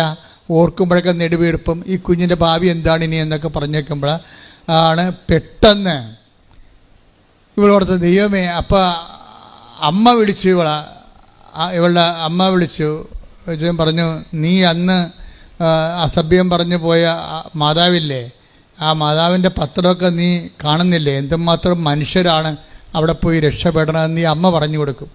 ഇപ്പോഴാണ് അവർക്കൊരു ബോധം വന്നത്. അപ്പോൾ ഉടനെ അവരെന്ത് ചെയ്യും? അവർ ഓൺലൈൻ ഉടമ്പടി എടുക്കും. മദറിനോട് സോറി പറഞ്ഞിട്ട് ഒരു ഓൺലൈൻ ഉടമ്പടി എടുക്കും. ഓൺലൈൻ ഉടമ്പടി എടുക്കുമ്പോൾ എന്താ സംഭവിക്കണമെന്ന് വെച്ച് കഴിഞ്ഞാൽ, നിനക്കറിയാലോ, ഓൺലൈൻ ഉടമ്പടിയിൽ ആകപ്പാടി ഇല്ലാത്തതായിട്ട് എന്താ ഉള്ളത്? നേർച്ച വസ്തുക്കൾ മാത്രമേ ഇല്ലാതുള്ളൂ, ബാക്കി എല്ലാം ഉടമ്പടി തന്നെയാണത്. സത്യസന്ധമായിട്ട് സീരിയസ് ആയിട്ട് എടുക്കുന്നവർ അത് അകലെ ഉള്ളവർക്ക് വേണ്ടിയുള്ളതാണ്. ഓൺലൈൻ ഉടമ്പടി എന്തിനാണ്? അന്റാർട്ടിക്ക പോലുള്ള ഒരു കാലത്ത് നാട്ടിൽ വരാൻ പറ്റാത്ത ആൾക്കാർക്ക് വേണ്ടിയുള്ളത്. മാതാവിൻ്റെ പ്രത്യക്ഷ ഈ ഉടമ്പടി വെളിപ്പെടുത്തിയപ്പോൾ തന്നെ അതിൻ്റെ കൂടെ പടപടാന്ന് വെളിപ്പെടുത്തിയതാണ്. അല്ലാതെ പിന്നീട് ഞങ്ങളാരും ചിന്തിച്ച് ചെയ്തതൊന്നും അല്ല. ഇത് ചിന്തിച്ചോ ആലോചിച്ചോ ചെയ്തതല്ല. എനിക്കാണെങ്കിൽ കമ്പ്യൂട്ടറിന് ശരിക്കും വശമില്ല, മൊബൈൽ മാത്രമേ കൈകാര്യം പരിചയമുള്ളൂ. ഞാൻ ചുമ്മാ ഒരു കമ്പ്യൂട്ടർ ഓപ്പൺ ചെയ്തുകൊണ്ടിരിക്കുകയായിരുന്നു. ഈ മാതാവ് പ്രത്യക്ഷപ്പെട്ടതിൻ്റെ ഈ ഉടമ്പടി, നമ്മുടെ ഇന്നത്തെ ഉടമ്പടി 2015 അമ്മ വെളിപ്പെടുത്തിയത്. ആ 2016 കാലഘട്ടങ്ങളിൽ തന്നെയാണ് ഞാൻ ചുമ്മാ കമ്പ്യൂട്ടർ നോക്കിക്കൊണ്ടിരിക്കുകയാണ്. അപ്പോഴേ എനിക്ക് പെട്ടെന്നൊരു ലിങ്ക് കിട്ടി. ലിങ്ക് കിട്ടിയപ്പോൾ ഞാൻ ഉടനെ യോമളെ വിളിച്ച് പറഞ്ഞു, ഇങ്ങനെ ഒരു ലിങ്ക് കിട്ടിയിട്ടുണ്ട്. അപ്പോൾ യോമള പറഞ്ഞു, അപ്പോൾ ഒരു ഡിക്സൺ എന്ന് പറഞ്ഞൊരുത്തന് ഇവിടെ ഇങ്ങോട്ട് വന്ന് പറഞ്ഞു, അച്ഛൻ്റെ പത്രം ഉണ്ടല്ലോ, ഞാൻ സ്വന്തമായിട്ട് ഡിസൈൻ ചെയ്ത് തരാം. ഞാൻ പത്രം എനിക്ക് കിട്ടിയായിരുന്നു. അപ്പോൾ എനിക്കിങ്ങനെ അറിയത്തില്ല, അങ്ങനെ എറണാകുളത്തുകാരനാണ്. എവിടെയോ പള്ളിയിൽ നിന്ന് കൃപാസനം പത്രം കിട്ടിയ പുള്ളി വായിച്ചു നോക്കിയോ പുള്ളി പറഞ്ഞു, ഇത് ഇങ്ങനെയല്ല ഡിസൈൻ ചെയ്യേണ്ടത്. പുള്ളി കമ്പ്യൂട്ടർ ഗ്രാഫിക്സ് ചെയ്ത് ഡിസൈൻ ചെയ്യുന്ന ആളാണ്, ഞാനത് ഫ്രീ ആയിട്ട് ചെയ്തു തരാമെന്ന് പറഞ്ഞു. അപ്പോൾ അങ്ങനെ ഒരാളെ അമ്മ ലൈനിൽ കൊണ്ടുവന്നപ്പോൾ അത് ഈ ദിവസങ്ങൾ തന്നെയായിരുന്നു. അപ്പോൾ ഉടനെ ഈ ലിങ്ക് അദ്ദേഹത്തിന് അയച്ചു കൊടുത്തിട്ട് പറഞ്ഞു, ഞങ്ങൾക്ക് വേണ്ട ഈ ലിങ്ക് നോക്കിക്കേ, ഇതനുസരിച്ച് ഞങ്ങൾക്ക് വേണ്ട ഓപ്ഷൻ എന്ന് പറയണത്, ഞങ്ങൾ ഇവിടെ ഒരു മനുഷ്യൻ ഏത് കോണ്ടിനെൻറ്റിൽ നിന്നുകൊണ്ടും ഏത് ഭൂഖണ്ഡത്തിൽ നിന്നുകൊണ്ടും അവൻ്റെ പേരും അവൻ്റെ സങ്കടവും അവൻ്റെ അറ്റകൈ സമയത്ത് ഈ ലിങ്കിലോട്ട് അടിച്ചു കയറ്റിയാൽ ഇവൻ്റെ പേരിലൊരു തിരി തെളിഞ്ഞിട്ട് അവൻ്റെ പേര് തെളിയണം മാതാവിൻ്റെ മുമ്പേ കൃപാസനം മാതാവിനെ ഉടനെ കാണിക്കണമെന്ന് പറഞ്ഞു. ഞങ്ങൾ അതിനുവേണ്ടി പ്രാർത്ഥിച്ചോളാം. ഇതിൻ്റെ ആസ്തി ഭദ്രതയെന്ന് പറയണത് 97 മുതൽ ഞങ്ങൾ 87 മുതൽ ഇന്ന് വരെ നടത്തിയിട്ടുള്ള കടലിലെ കൺവെൻഷനും 10,000 മനുഷ്യരെ കേരളം മുഴുവൻ നടന്ന് ധ്യാനം നടത്തിയതും ഇവിടെ നടന്നിട്ടുള്ള ലക്ഷക്കണക്കിന് അഖണ്ഡ ജപമാലയും ഞാൻ ഒരു രാത്രി മുഴുവനൊക്കെ ഇരുന്ന് ആൾക്കാരെ കണ്ടിട്ടുണ്ട് പ്രാർത്ഥിച്ചുകൊണ്ട്, രാത്രി മുഴുവനും. അങ്ങനെ 2004 മുതൽ 2018 കോടി വരെ ഇവിടെ ഈ എല്ലാ ദിവസവും രാത്രി 6 മണി തൊട്ട് വെളുപ്പിന് 6 മണി വരെ ആൾക്കാരെ കാണാൻ വേണ്ടി രാത്രി ഇരിക്കുമായിരുന്നു. ഇവിടെ തലയൊക്കെ പൊട്ടിപ്പോണ അവസ്ഥയിലാണ് ഞാൻ ഇവിടുന്ന് പോയി അമ്പലപ്പുഴ കുർബാന ചെല്ലണത്. അപ്പോൾ ഇങ്ങനെ കുറേ ത്യാഗങ്ങൾ കർത്താവിന് വേണ്ടി സഹിച്ചിട്ടുണ്ട്. അപ്പോൾ അതിൻ്റെ എല്ലാം ആസ്തിയിലായിരിക്കണം ജനങ്ങൾ തിരികെത്തിക്കേണ്ടത്. അവർക്ക് മെറിറ്റില്ലെങ്കിലും കൃപാസനത്തിൻ്റെ ഒരു ആസ്തിയിൽ അവർക്ക് ദൈവത്തിൻ്റെ അനുഗ്രഹം കിട്ടണം. അതാണ് ഇതിൻ്റെ ഉദ്ദേശമെന്ന് പറഞ്ഞ് ഉടനെ പുള്ളിക്കാരന് പെട്ടെന്ന് മാതാവ് ദൈവം ഒരു കാര്യം ഏറ്റെടുത്താൽ പിന്നെ പ്രോജക്റ്റും ഫണ്ടും പ്ലാനും ഫണ്ടും എല്ലാം ദൈവം ഇങ്ങനെ ഇഷ്യൂ ചെയ്തുകൊണ്ടിരിക്കും. അത് ഉടനെ ദൈവം ഉടനെ ആ മനുഷ്യനതൊരു ഐഡിയ കൊടുത്തു. പെട്ടെന്ന് അത് കത്തി. അങ്ങനെയാണ് ലൈറ്റ് ആൻഡ് പെർ റിക്വസ്റ്റ് എന്നും പറഞ്ഞ് ഇന്നും ആൾക്കാർ പ്രശ്നം വന്ന ഉടനെ ലൈറ്റ് ആൻഡ് പെർ റിക്വസ്റ്റാണ് ചെയ്യുന്ന ആൾക്കാർ. അത് അകലെയുള്ള ആൾക്കാരാണ്. കൃപാസനത്തിൽ വന്ന് എത്തുന്നത് വരെയുള്ള സമയങ്ങളിൽ കൃപാസന അനുഗ്രഹത്തിൽ നിന്നുള്ള നിക്ഷേപത്തിൽ നിന്ന് അവർക്ക് ദൈവം അനുഗ്രഹം കൊടുക്കൊണ്ടിരിക്കുകയാണ്. അപ്പോൾ ഇതുപോലെ ഇവർ കോവിഡ് കാലത്ത് അമ്മ തന്നാണ് ഓൺലൈൻ ഉടമ്പടി. കോവിഡിനെ ഇങ്ങോട്ട് അടക്കാൻ പറ്റാത്തത് നമുക്കിതെല്ലാം അടച്ചിടക്കായിരുന്നു 1 കൊല്ലം 1.5 കൊല്ലമാവട്ടെ. അപ്പോഴാണ് അമ്മ ഓൺലൈൻ ഉടമ്പടി തന്നത്. ഓൺലൈൻ ഉടമ്പടി തന്നപ്പോൾ ആ ഓൺലൈൻ ഉടമ്പടിയെക്കുറിച്ച് ഞാൻ ആദ്യമായിട്ട് ഒരു ഡെമോ ചെയ്തപ്പോൾ തന്നെ ആൾക്കാർ പറഞ്ഞു, അച്ഛാ ഇത് നമ്മുടെ യഥാർത്ഥ ഒറിജിനൽ ഉടമ്പടി പോലെ ഫലിക്കുമോ ഇത്? അപ്പോൾ ഞാനൊന്നും അതിനെക്കുറിച്ച് മറുപടി പറഞ്ഞില്ല. കാര്യം നമ്മളെന്ത് കൃത്രിമമായിട്ട് രൂപം ഉണ്ടാക്കിയെടുത്തതാണെന്നാണ് വിചാരിച്ചത്.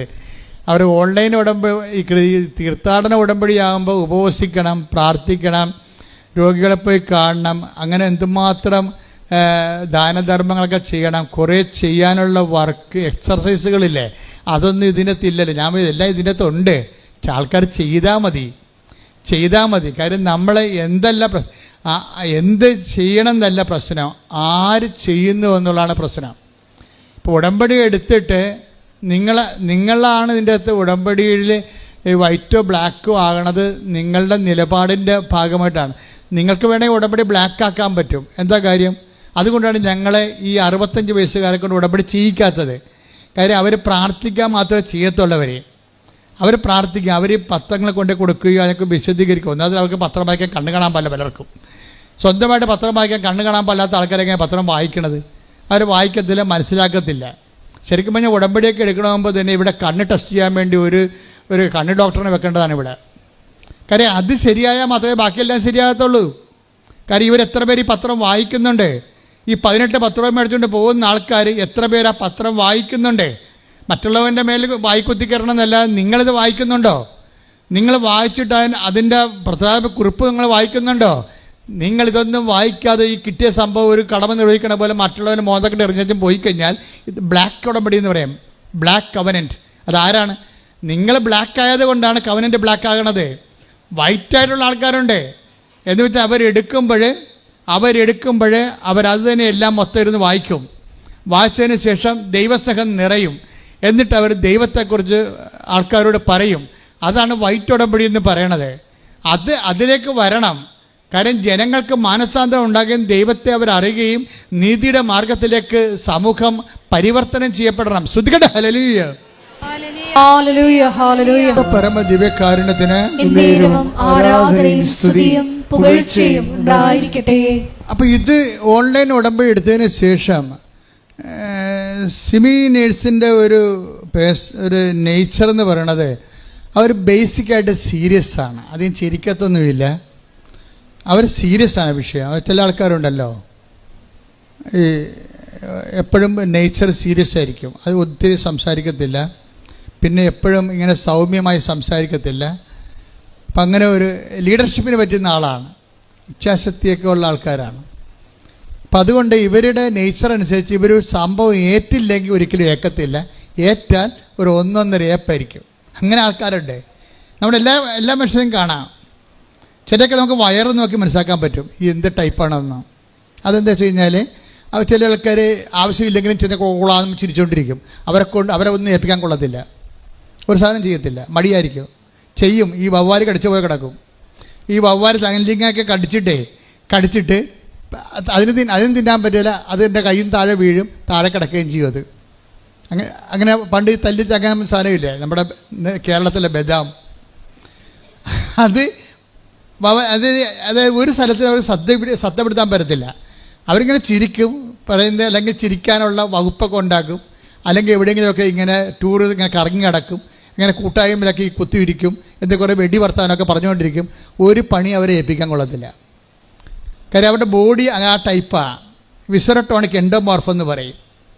അത് നമ്മുടെ ഈ നമ്മുടെ ഈ അണ്ടം വികസിക്കുമ്പോൾ തന്നെ അകത്തെ ചുവപ്പ് കാമ്പാണ് കൂടുതൽ പ്രിഡോമിനൻ്റായിട്ട് വളർന്നു വരണമെങ്കിൽ അവർക്ക് കല്യാണം ഭയങ്കര ഇഷ്ടമായിരിക്കും. മരണത്തിലൊന്നും പോകത്തില്ല അധികം.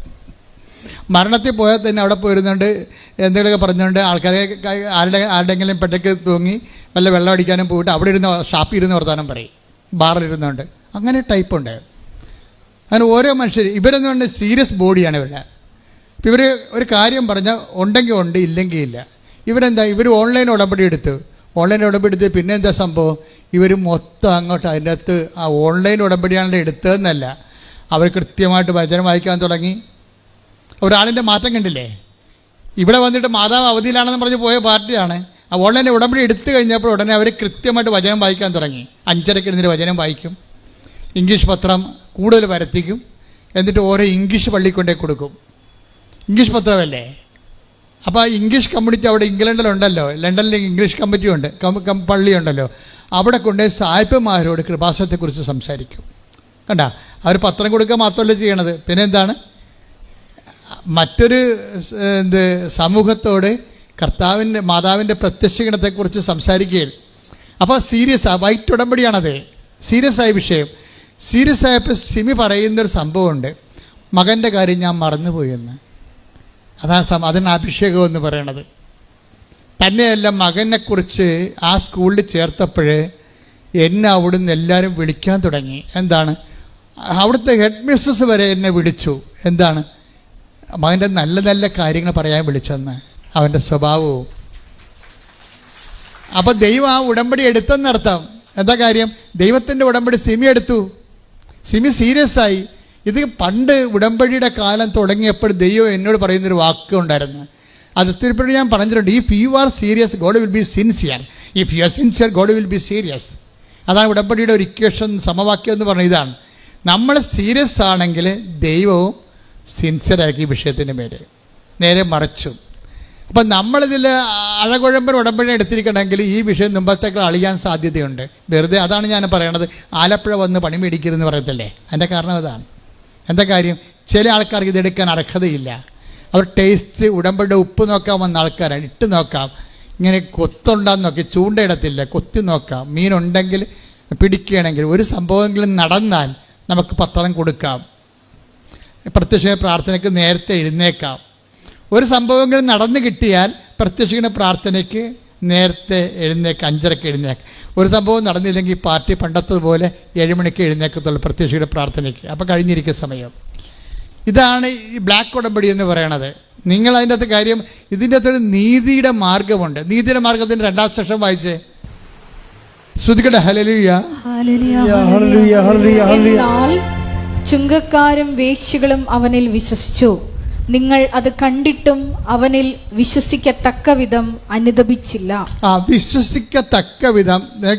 അപ്പോൾ വിശുദ്ധ ലൂക്കായുടെ മത്തായിയുടെ സുവിശേഷം 21:32 എന്താ പറയണത് എന്ന് പറഞ്ഞ, വിശ്വസിക്കത്തക്ക വിധം അനുദപിച്ചില്ല. ഇപ്പൊ കാര്യം പിടികിട്ടില്ലേ? കാര്യം അനുദപിച്ചാൽ മാത്രമേ നമ്മൾ വിശ്വാസിയാണെന്ന് ദൈവത്തിന്റെ പുസ്തകത്തിൽ എഴുതി വെക്കത്തുള്ളൂ, അല്ലെങ്കിൽ നമ്മൾ അവിശ്വാസിയാണ്. ഇത് ഒറ്റ നടക്ക പോകത്തില്ല കേട്ടാ, മനസ്സിലായില്ലേ? ഒന്നിന് വായിച്ചത് 21:32. എന്തെന്നാൽ പറഞ്ഞേ എന്തെന്നാൽ യോഹന്നാൻ നീതിയുടെ മാർഗത്തിലൂടെ നിങ്ങളെ സമീപിച്ചു, നിങ്ങൾ അവനിൽ വിശ്വസിച്ചില്ല. എന്നാൽ ചുങ്കക്കാരും വേശ്യകളും അവനിൽ വിശ്വസിച്ചു. നിങ്ങൾ അത് കണ്ടിട്ടും അവനിൽ വിശ്വസിക്കത്തക്ക വിധം അനുദപിച്ചില്ല. അപ്പൊ കണ്ടിട്ടു എന്ന് പറഞ്ഞാൽ എന്താണ്? മറ്റുള്ളവർ ദൈവാനുഭവം പ്രാപിക്കുന്ന കാണുന്നത് എവിടെയാണ്? സാക്ഷ്യമല്ലേ? മനസ്സിലായില്ലേ? മറ്റുള്ളവരുടെ ദൈവാനുഗ്രഹം പ്രാപിക്കുന്നത് നമ്മൾ കാണുന്നത് എങ്ങനെയാണ്? സാക്ഷ്യം കേൾക്കുമ്പോഴാണ്. ഈ സാക്ഷ്യം കേട്ടിട്ടും നമ്മൾ എന്ത് ചെയ്തില്ല? അനുദപിച്ചില്ല. അപ്പൊ സാക്ഷ്യം എന്തിനുള്ളതാണ്? അനുദപിക്കാനുള്ളതാണ്. കൈയടിക്കട്ടെ, സ്തുതിക്കട്ടെ. യോഹന്നാന്റെ സുവിശേഷം അല്ല, യോഹന്നാനിലെ നേരത്തെ വായിച്ച ഭാഗം വായിച്ച പട്ടാളക്കാരുടെ അതിന്റെ മുകളിലും താഴെയുള്ള വചനങ്ങൾ വായിച്ച് സ്തുതിക്കട്ടെ. ഹല്ലേലൂയ,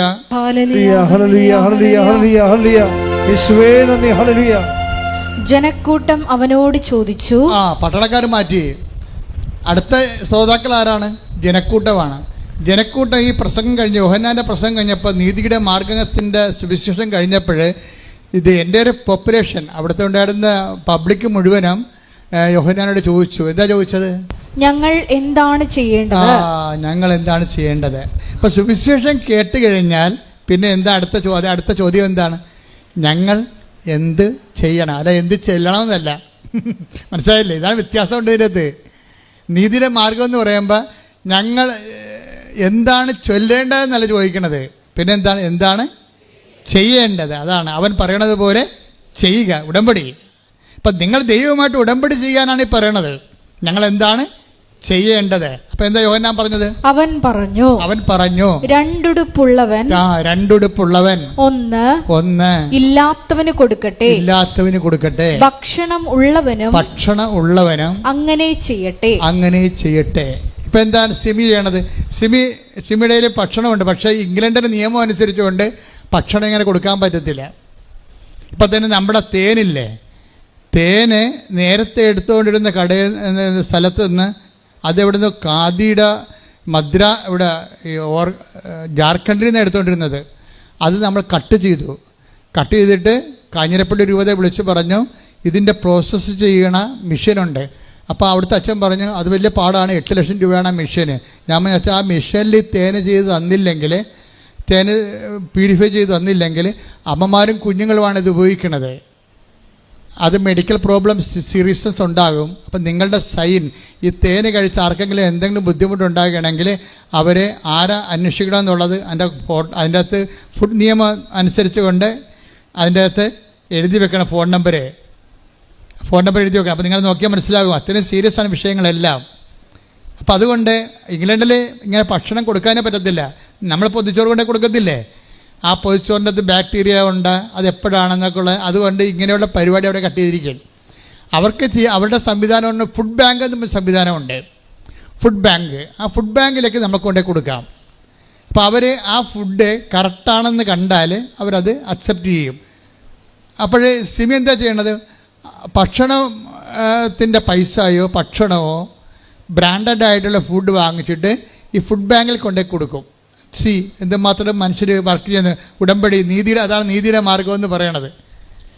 ഇപ്പം നമുക്ക് ഇനിയിപ്പോൾ അത് കൊടുക്കാൻ പറ്റത്തില്ല, ഇവിടെ നിങ്ങൾക്ക് ചെയ്യേണ്ട എന്ന് പറഞ്ഞ് നമ്മളിരിക്കും. പക്ഷെ അവരതല്ല, അവർ സീരിയസ് ലേഡിയാണ്.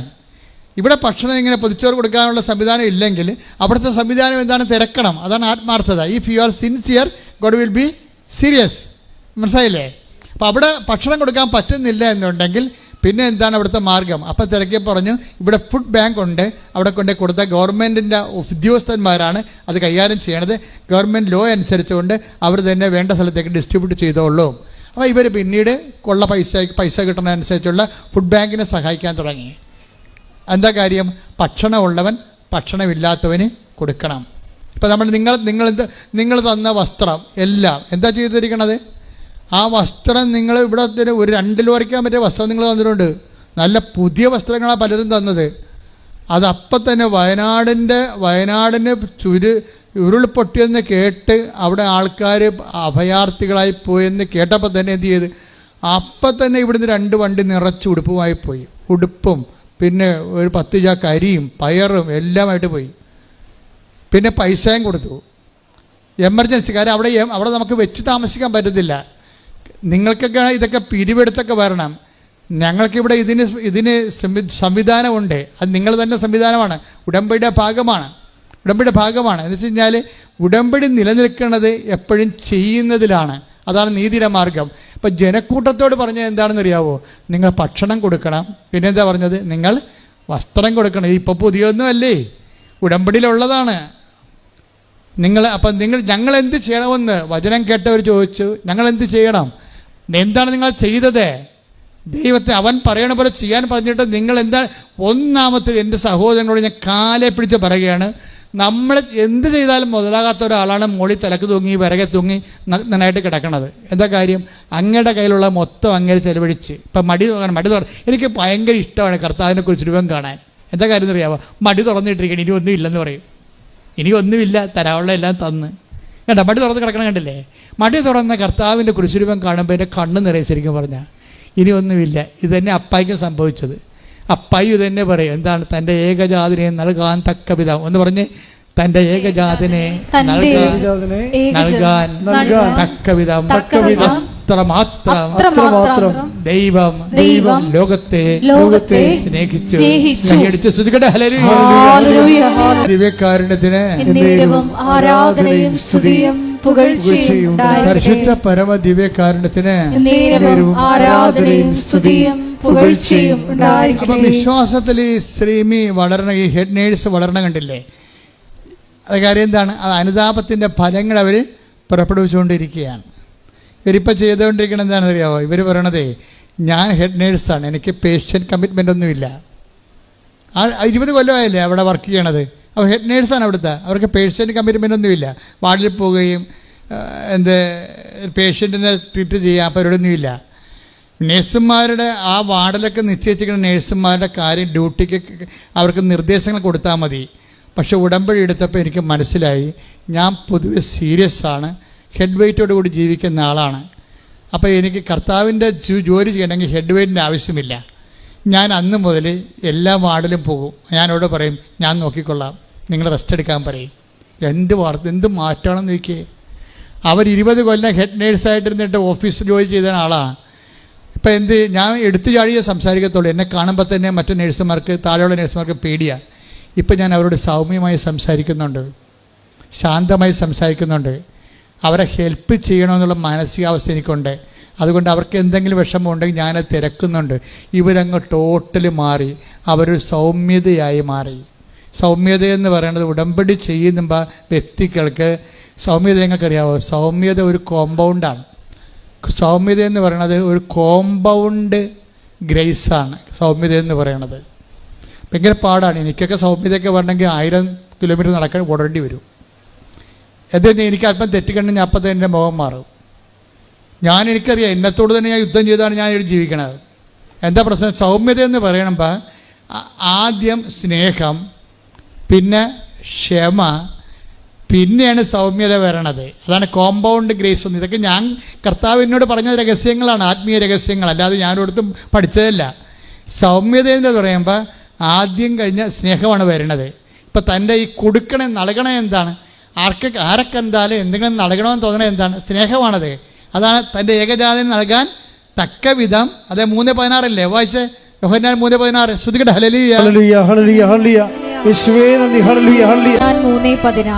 3:16 എന്തെന്നാൽ അവനിൽ വിശ്വസിക്കുന്ന ഏവനും നശിച്ചു പോകാതെ നിത്യജീവൻ പ്രാപിക്കുന്നതിനു വേണ്ടി തന്റെ ഏകജാതനെ നൽകാൻ തക്കവിധം ദൈവം ലോകത്തെ അത്രമാത്രം സ്നേഹിച്ചു. എത്രമാത്രമാണെന്ന് ഒരു പിടിയുമില്ല. അത് ഇത്രമാത്രം എന്ന് ദൈവം പറയും. നീ എന്നെ എന്തുമാത്രം സ്നേഹിച്ചെന്ന് ചോദിച്ചാൽ ദൈവം പറയും, നീ കുരിശിട്ട് നോക്ക്, എൻ്റെ ഏകജാതനെ ഇതുപോലെ നൽകാൻ തക്ക വിധം അത്രമാത്രം സ്നേഹിച്ചു. ഇപ്പം കുരിശുരൂപം കാണുമ്പോൾ നമുക്ക് തോന്നേണ്ടത് ദൈവസ്നേഹമാണ്. ദൈവസ്നേഹത്തിൻ്റെ ഒരു തുറന്ന ബൈബിളാണ് കുരിശുരൂപം എന്ന് പറയണത്. അതുകൊണ്ട് തന്നെ കുരിശുരൂപം ചിലർ എന്നോട് ചോദിക്കും, അച്ഛാ കുരിശുരൂപം വീട്ടിൽ വെക്കാൻ പറ്റുമോ അച്ഛാ? എന്താണ് കാര്യം? അന്ധവിശ്വാസികൾ, വിശുദ്ധ അന്ധവിശ്വാസികളുണ്ടേ. കുറേ ആൾക്കാർ അവിശുദ്ധ അന്ധവിശ്വാസികളെ രണ്ടായിട്ട് തിരിക്കാം. ഒന്ന് അവിശുദ്ധ അന്ധവിശ്വാസികളും പിന്നെ വിശുദ്ധ അന്ധവിശ്വാസികളും. അവർ വിശ്വാസികളായിരിക്കുമ്പോൾ തന്നെ അവർക്ക് ഇതിൻ്റെ അകത്ത് കുറേ, അച്ഛാ കുരിശുരൂപം വീട്ടിൽ വെക്കാമോ അച്ഛാ? എന്നോടൊന്ന് നേരെ പച്ചക്ക് എൻ്റെ മുഖത്തേക്ക് ചോദിക്കണതാണേ. അപ്പോൾ എന്താ കാര്യം? കുരിശുരൂപം വീട്ടിൽ വെച്ചാൽ നമ്മൾ മരിക്കുമ്പോൾ തലയ്ക്ക് ഭാഗത്ത് വെക്കണമല്ലേ കുരിശുരൂപം. അപ്പോൾ വീട്ടിൽ മരണം ഉണ്ടാകുന്ന അവർ വിശ്വസിക്കണത്. പരിപാടി തെണ്ടിയില്ലേ? പിശാച് എന്തും തന്ത്രപരമായിട്ടാണ്. പക്ഷേ കുരിശിൽ കർത്താവ് കിടക്കുമ്പോൾ എന്താ തോന്നണത്? അത് 3:16. അത് 3:16. എന്താണത്? തൻ്റെ ഏകജാതനെ നൽകാൻ തക്ക വിധം ഇത്ര മാത്രം. അതാണ് സംഭവം. ദൈവം നമ്മളെ സ്നേഹിച്ചു. കൈയടിക്കട്ടെ. കാരുണ്യത്തിന് അത് എൻ്റെ മക്കളെ, അതുകൊണ്ട് നമ്മൾ ദൈവത്തിൻ്റെ ഒരു മൈൻഡ് സെറ്റ് എന്ന് പറയണത് ഒന്നും മുതലാകത്തില്ല. അതാണ് പ്രശ്നം. ഒന്നും മുതലാകത്തില്ല. അത് നിങ്ങൾക്ക് മനസ്സിലാകണം. എന്താ ഒന്നും മുതലാകത്തില്ലെന്ന് പറഞ്ഞാൽ, ഇപ്പോൾ തൻ്റെ ഏകജാതനെ നൽകാൻ തക്ക വിധം ദൈവം അത്രമാത്രം സ്നേഹിച്ചു. ഇനി ഏകജാതം വന്നപ്പോൾ നമ്മളോട് ചോദിച്ചത് എന്താണ്? വിശേഷ വിധിയായി നിങ്ങൾ എന്താണ്? അതാണ് പ്രശ്നം. നമ്മൾ സാധാരണ രീതിയിൽ ചെയ്താലൊന്നും ദൈവത്തിന് മുതലാകത്തില്ല. 5:46 എടുത്തേ, ശ്രദ്ധിക്കട്ടെ. ഹല്ലേലൂയ. നിങ്ങളെ സ്നേഹിക്കുന്നവരെ നിങ്ങൾ കേട്ടോ ഒന്ന് പറഞ്ഞേ. നിങ്ങളെ സ്നേഹിക്കുന്നവരെ മാത്രം നിങ്ങൾ സ്നേഹിച്ചാൽ നിങ്ങൾക്ക് എന്ത് പ്രതിഫലമാണ് ലഭിക്കുക? ഒലക്ക മുഴുകി കിട്ടുമെന്നാണ് ഈ പറയണത്. മനസ്സിലായില്ലേ? നിങ്ങൾ സ്നേഹിക്കുന്നവരെ മാത്രമാണ് നിങ്ങൾ സ്നേഹിക്കുകയാണെങ്കിൽ നമ്മുടെ ജീവിതം സ്വാഹ. അത്രേ ഉള്ളൂ, ഒന്നുമില്ല. മേലോട്ട് നോക്കി വരച്ചാൽ മതി. ദൈവം അത് അക്സെപ്റ്റ് ചെയ്യുന്നില്ല. എന്താ കാര്യം? അടുത്ത നോക്കിയേ. എന്താണ്? ചുങ്കക്കാർ പോലും. അതെ, ചുങ്കക്കാർ പിന്നെയും വരാൻ തുടങ്ങി. ചുങ്കക്കാർ പോലും അന്നത്തെ ഏറ്റവും കൂടുതൽ പാപികളുടെ കൂടെ ചേർത്തിരുന്ന ആൾക്കാരെയാണ് ചുങ്കക്കാർ. വേശ്യാവൃത്തിയും ചുങ്കപ്പണിയുമാണ് യഹൂദൻ ഒരിക്കലും അക്സെപ്റ്റ് ചെയ്യാത്ത സാധനം. അവർ പോലും പറഞ്ഞേ, ചുങ്കക്കാർ പോലും അത് തന്നെ ചെയ്യുന്നില്ലേ? ചുങ്കക്കാർ പോലും നിങ്ങൾ അവരെ സ്നേഹിക്കുന്നവരെ തന്നെ അവർ സ്നേഹിക്കുന്നില്ലേ? സഹോദരങ്ങളെ മാത്രമേ. സഹോദരങ്ങൾ, കുടുംബക്കാരില്ലേ? കുടുംബക്കാരും സമുദായക്കാരും ഒക്കെ ഇല്ലേ? അവരെ മാത്രമേ നിങ്ങൾ അഭിവാദനം ചെയ്യുന്നുള്ളെങ്കിൽ വിശേഷവിധിയായി കിടക്കണ ചട്ടിങ്കലോ. എന്താണ് വിശേഷവിധിയായി? ഇവിടെ എന്താണ് നിങ്ങൾ ചെയ്യുന്നത്? വിജാതീയരും ദൈവത്തെ അറിയാത്തവരും അത് തന്നെ ചെയ്യുന്നില്ലേ? അപ്പൊ ഇതിനകത്ത് നമ്മുടെ സ്റ്റാറ്റസ് ആൻഡ് റാങ്കിങ് വർദ്ധിപ്പിക്കണം. എന്ത് ചെയ്യണം? അതായത് നമ്മൾക്ക് സ്വാഭാവികമായിട്ടുള്ള കമ്മിറ്റ്മെൻറ്റ് സ്നേഹമായിട്ട് ദൈവം കണക്കാക്കുന്നില്ല. സ്വാഭാവികമായ കമ്മിറ്റ്മെൻ്റ് ഇല്ലേ? അമ്മ മകൾക്ക് കൊടുക്കുന്നു, അമ്മായിയമ്മ മരുമകൾക്ക് കൊടുക്കുന്നു, അങ്ങനെ നാട്ടുകാർ നമ്മളെ വീട്ടിലുള്ളവർ ബന്ധുക്കൾക്ക് സ്വന്തപ്പെട്ട് കൊടുക്കുന്നു. ഇതൊന്നും സ്നേഹമായിട്ട് ദൈവം കണക്കാക്കുന്നില്ല. അപ്പം തന്നെ നമ്മുടെ കാര്യത്തിൽ തീരുമാനമായി. ഇവിടെ എന്താ പറയണത്? മത്തായി 5:46 എന്താ പറയുന്നത്? വിശേഷ വിധിയായി നിങ്ങൾ എന്താണ് ചെയ്യുക? അപ്പം ദൈവം അവൻ പറയണ പോലെ ചെയ്യാം, പക്ഷേ വിശേഷ വിധിയായി ചെയ്യണം. മനസ്സിലായില്ലേ? എന്ന് വെച്ചാൽ നമ്മുടെ സ്വാഭാവിക കടമകളുടെ അപ്പുറത്തേക്കാണ് ഉടമ്പടി നിങ്ങളെ പിടിച്ചോണ്ട് പോണത്, കൈ പിടിച്ചോണ്ട് പോണത്. എന്ന് വെച്ചാൽ അത് നിത്യതയിലേക്കാണ്. കൈ അഴിക്കട്ടെ.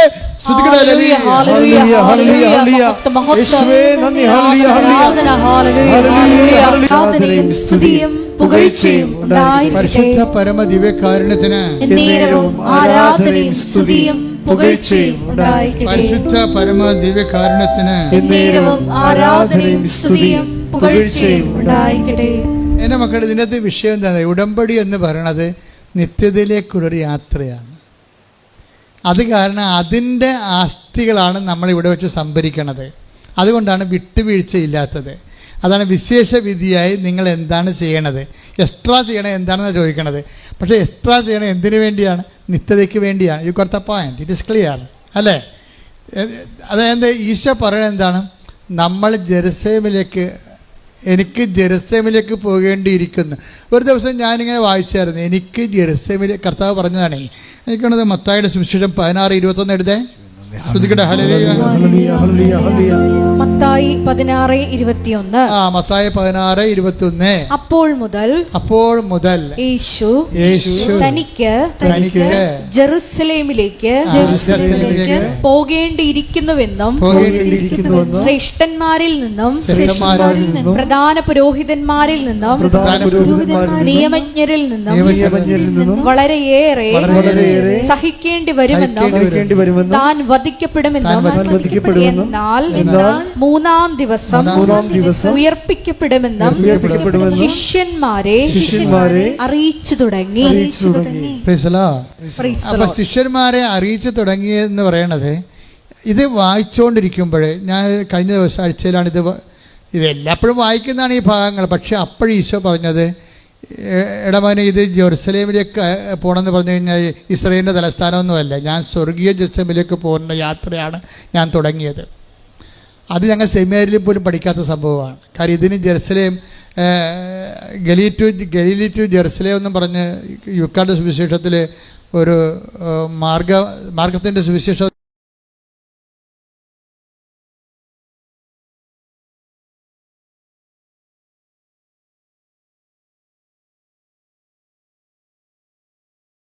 കാരണം ഈ ഒരു കാര്യമാണ്. കാര്യം ലൂക്ക സുവിശേഷം എഴുതിയിരിക്കുന്നത് കർത്താവിൻ്റെ ഒരു യാത്ര 3 കൊല്ലം കൊണ്ട് തീരണതാണ്. അത് ഗലീലിയ മുതൽ ജെറുസലേമിലേക്കുള്ള ഒറ്റ യാത്രയായിട്ടാണ്, ചിലപ്പോൾ 3 യാത്രയായിട്ടൊക്കെ അവതരിപ്പിക്കുക അവർ. എന്താ, ആ ജെറുസലേമിൽ ചെന്ന് എത്തുന്ന സമയത്ത് വെച്ചാണ് ഈശോയ്ക്ക് പീഡാനുഭവം ഉണ്ടാകുന്നത്, പിന്നെ തിരുവുത്ഥാനം ഉണ്ടാകുന്നത് അങ്ങനെയാണ്. അപ്പോൾ അതേ രീതിയിലാണ്. പക്ഷേ ഈ ഭാഗം ഞാനൊരു 100 പ്രാവശ്യം വായിച്ചിട്ടുണ്ടെങ്കിലും കഴിഞ്ഞ ആഴ്ച വായിച്ചപ്പോൾ ഈശോയുടെ ആത്മാവ് പറഞ്ഞു, ഇത് നിങ്ങൾ പറയുന്ന ജെറുസലേം എന്ന് പറയുന്ന ഇസ്രായേലിൻ്റെ തലസ്ഥാനം എന്ന് പറയുന്ന ആ ഭാഗം ഒരു ടോപ്പോഗ്രഫിക്കലായിട്ടുള്ള ഒരു എൻറ്റിറ്റി അല്ല. I meant that eternal Jerusalem. Bible അവസാനിക്കുന്നത് എങ്ങനെയാണ്? ബൈബിൾ വെളിപാട് അവസാനിക്കുന്നത് നമ്മുടെ സ്വർഗീയ ജെറുസലേമിലേക്ക് എത്തിച്ചേരണമാണ്. ഈ യാത്രയെക്കുറിച്ചാണ് ഞാൻ പറയണമെന്ന് എന്നോട് പരിശുദ്ധാത്മാവ് ഒരു സൂചന നൽകിയപ്പോൾ പെട്ടെന്ന് പരിശുദ്ധാത്മാവ് പറഞ്ഞു, ഇനി താഴേക്ക് നീ ഇതുപോലെ വായിക്കാൻ പറഞ്ഞു. നിത്യതയെക്കുറിച്ച് സുവിശേഷത്തിന് നീ പുനർവായന കൊടുക്കാൻ പറഞ്ഞു. കർത്താവ് പറഞ്ഞ വചനങ്ങളെ പുനർവായനയിലൂടെ പരിശുദ്ധാത്മാവ് എന്നെ കൊണ്ടുപോയത് എന്താണെന്നറിയാവോ? പിന്നീട് ഞാൻ എൻ്റെ മനസ്സിൽ കർത്താവ് തന്നത് 16:24. ശ്രുതികട ഹല്ലേലൂയ. മത്തായി 16:24. ശ്രുതികട ഹല്ലേലൂയ. മത്തായി 16:24. യേശു ശിഷ്യന്മാരോട് അരുളി ചെയ്തു, ആരെങ്കിലും എന്നെ അനുഗമിക്കാൻ ആഗ്രഹിക്കുന്നെങ്കിൽ അവൻ തന്നെ തന്നെ പരിത്യജിച്ച് തന്റെ കുരിശുമെടുത്ത് എന്നെ അനുഗമിക്കട്ടെ. ഇവിടെയാണ് പ്രശ്നമെന്ന് പറഞ്ഞു. എന്ന് വെച്ചാൽ ഇത് പറഞ്ഞിരിക്കുന്നത് ഗാഗുൽത്തായി പോയി പത്രോസും ശിഷ്യന്മാരും എല്ലാവരും കൂടെ പോയിട്ട് അനുഗമിച്ച് അവിടെ പോയി കർത്താവിനെ പോലെ കുരിശിൽ കിടക്കുന്ന കാര്യമല്ല പറയണത്. നമുക്ക് ഇത് ഇങ്ങനെ പറഞ്ഞു കഴിയുമ്പോൾ താഴേക്ക് വായിക്കുമ്പോൾ നമ്മളൊക്കെ ഇതും അങ്ങനെയായിരിക്കും. അല്ല, നമുക്ക് എനിക്ക് ജെറുസലേമിലേക്ക് പോകേണ്ടിയിരിക്കണം എന്നാണ് ഈശോ പറഞ്ഞത്. ശിഷ്യന്മാരെ കൂട്ടിയിട്ടില്ല അവിടെ. എനിക്ക് ജെറുസലേമിലേക്ക് പോകേണ്ടിയിരിക്കണത്. ഇനി ആർക്കെങ്കിലും നിത്യതയിലേക്ക് എൻ്റെ കൂടെ വരണമെന്നുണ്ടെങ്കിൽ പിന്നെന്താ ചെയ്യണത്? ആർക്കെങ്കിലും എന്നെ അനുഗമിക്കാൻ നിത്യ ജെറുസലേമിലേക്ക് പോണ യാത്രയിൽ ആർക്കെങ്കിലും എന്നെ അനുഗമിക്കാൻ താല്പര്യം ഉണ്ടെങ്കിൽ 16:24 വർക്കൗട്ട് ചെയ്യണം. എന്താണ്? നിങ്ങളെ തന്നെ സ്വയം പരിത്യജിക്കണം. എന്ത് ചെയ്യണം? ദിവസേനയുള്ള തന്നെ കുരിശുമെടുത്തുകൊണ്ട് എൻ്റെ പിന്നാലെ വരണം. അപ്പോൾ സ്വർഗീയ നിത്യതയെ അനുസരിച്ചിട്ടാണ് ഈ കുരിശ് വെച്ചിരിക്കുന്നത്. അപ്പം നിങ്ങൾക്ക് പ്രാർത്ഥിച്ചിട്ടും കുരിശാണല്ലോ എന്ന് പറയത്തില്ലേ? പ്രാർത്ഥിച്ചിട്ടും കുരിശാണല്ലോ എന്ന് പറയത്തില്ലേ? ഇപ്പം സിമിയും അങ്ങനെയാണ് പറഞ്ഞത്. എന്താ പറഞ്ഞു വെച്ച് കഴിഞ്ഞാൽ അതായത് അതൊക്കെ മുമ്പ് വേറെ ഒരു കഴിഞ്ഞ ദിവസങ്ങളിൽ ഡിസംബർ 7-ാം തീയതി, ഇന്നലെ 8-ാം തീയതിയല്ലേ, 7-ാം തീയതി ഒരു സാക്ഷ്യം ഉണ്ടായി. ആ സാക്ഷ്യത്തിലെ ശ്രുതിയുടെ മക്കളെ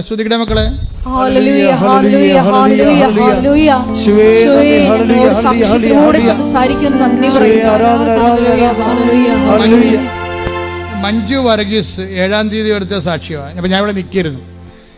മഞ്ജു വർഗീസ് ഈ സാക്ഷ്യം പറയുമ്പോൾ ഞാൻ ഇവിടെ ഉണ്ടായിരുന്നു. മഞ്ജു വർഗീസ് പറഞ്ഞ ഇതാണ്, എനിക്ക് ഈ ഉടമ്പടി എടുത്ത് ഞാൻ ഉടമ്പടി ജീവിക്കാൻ തുടങ്ങിയപ്പോൾ ഞാൻ ദൈവവുമായിട്ടുള്ള മൽപ്പിടുത്തങ്ങൾ അവസാനിപ്പിച്ചെന്ന്. എനിക്ക് പണ്ട് മുതലുള്ളൊരു കുഴപ്പമാണ്. എന്താ കാര്യം? ഞാൻ പ്രാർത്ഥിക്കുന്ന കാര്യം എനിക്ക് കിട്ടിയില്ലെങ്കിൽ ഞാൻ ദൈവവുമായിട്ട് എപ്പോഴും തർക്കിച്ചുകൊണ്ടിരിക്കുമെന്ന്. എന്താ തർക്കിക്കണത്? ഞാനല്ലേ ഇങ്ങനെ ഉപവസിക്കണത്, എൻ്റെ അനിയത്തി ഉപവസിക്കണില്ലല്ല, അവളുടെ കാര്യമെല്ലാം നടക്കണുണ്ടല്ല. മനസ്സിലായില്ലേ? കാര്യം ചില സമയത്ത് നമുക്ക് ഇപ്പോൾ ഒരു അമ്മയുടെ വയറ്റിൽ നിന്ന് വന്നതല്ലേ ചേട്ടത്തിയും അനിയത്തിയും.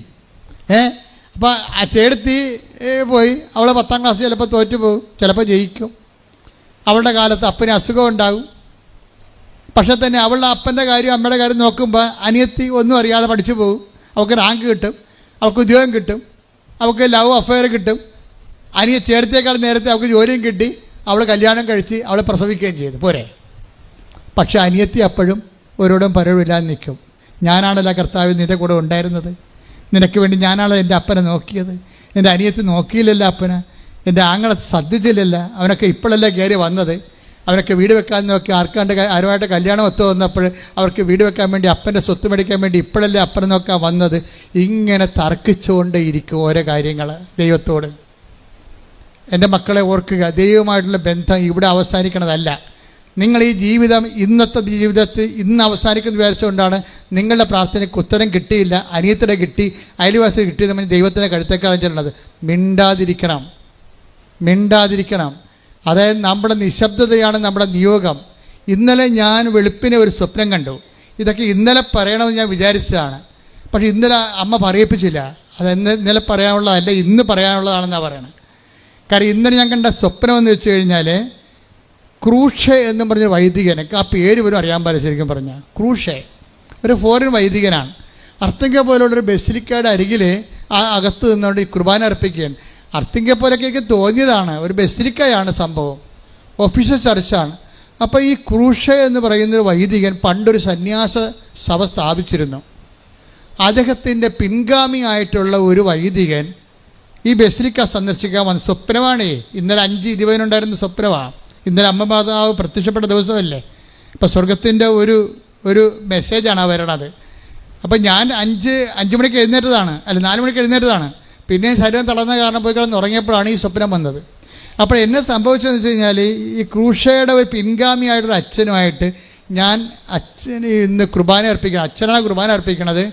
അപ്പോൾ ഞാൻ ഈ അച്ഛൻ്റെ അടുത്ത് നിന്നിട്ട് കുർബാനയ്ക്ക് പിതാനും പുത്രനും പറഞ്ഞപ്പോൾ ഞാൻ ഉടനെ മേക്ക് എടുത്തിട്ട് ഈ അച്ഛനെ ഇൻട്രൊഡ്യൂസ് ചെയ്യുകയാണ്. ഇത് ക്രൂഷ അച്ഛൻ്റെ പിൻഗാമിയായിട്ടുള്ള അച്ഛനാണ്. ഈ അച്ഛൻ ക്രൂഷ അച്ഛൻ ചെയ്തിരിക്കണത്, അതായത് ഇൻറ്റൻഷൻസ്, സൈലൻസ് ആൻഡ് ഇൻറ്റൻഷൻസ് എന്നും പറഞ്ഞൊരു സഭ സ്ഥാപിച്ചിട്ടുണ്ട്.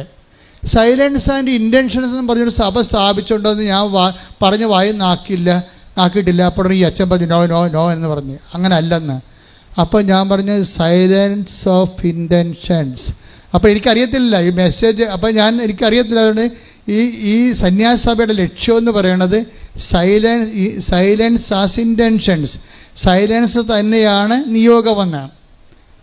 അപ്പോഴും അച്ഛൻ പറഞ്ഞു നോ നോ എന്ന് പറഞ്ഞു. അപ്പോഴും പിന്നെ വെളിപാടുകളിങ്ങനെ വന്നുകൊണ്ടിരിക്കുകയായിരുന്നു. അതായത് പിന്നീട് ഞാൻ പറഞ്ഞു സൈലൻസ്ഡ് ഇൻറ്റൻഷൻസ് എന്ന് പറഞ്ഞു. എന്ന് വെച്ചാൽ നിശബ്ദമാക്കപ്പെട്ട നിയോഗങ്ങളുടെ സന്യാസ എന്ന് പറഞ്ഞു. അപ്പോഴും ഈ അച്ഛൻ നോ പറഞ്ഞു.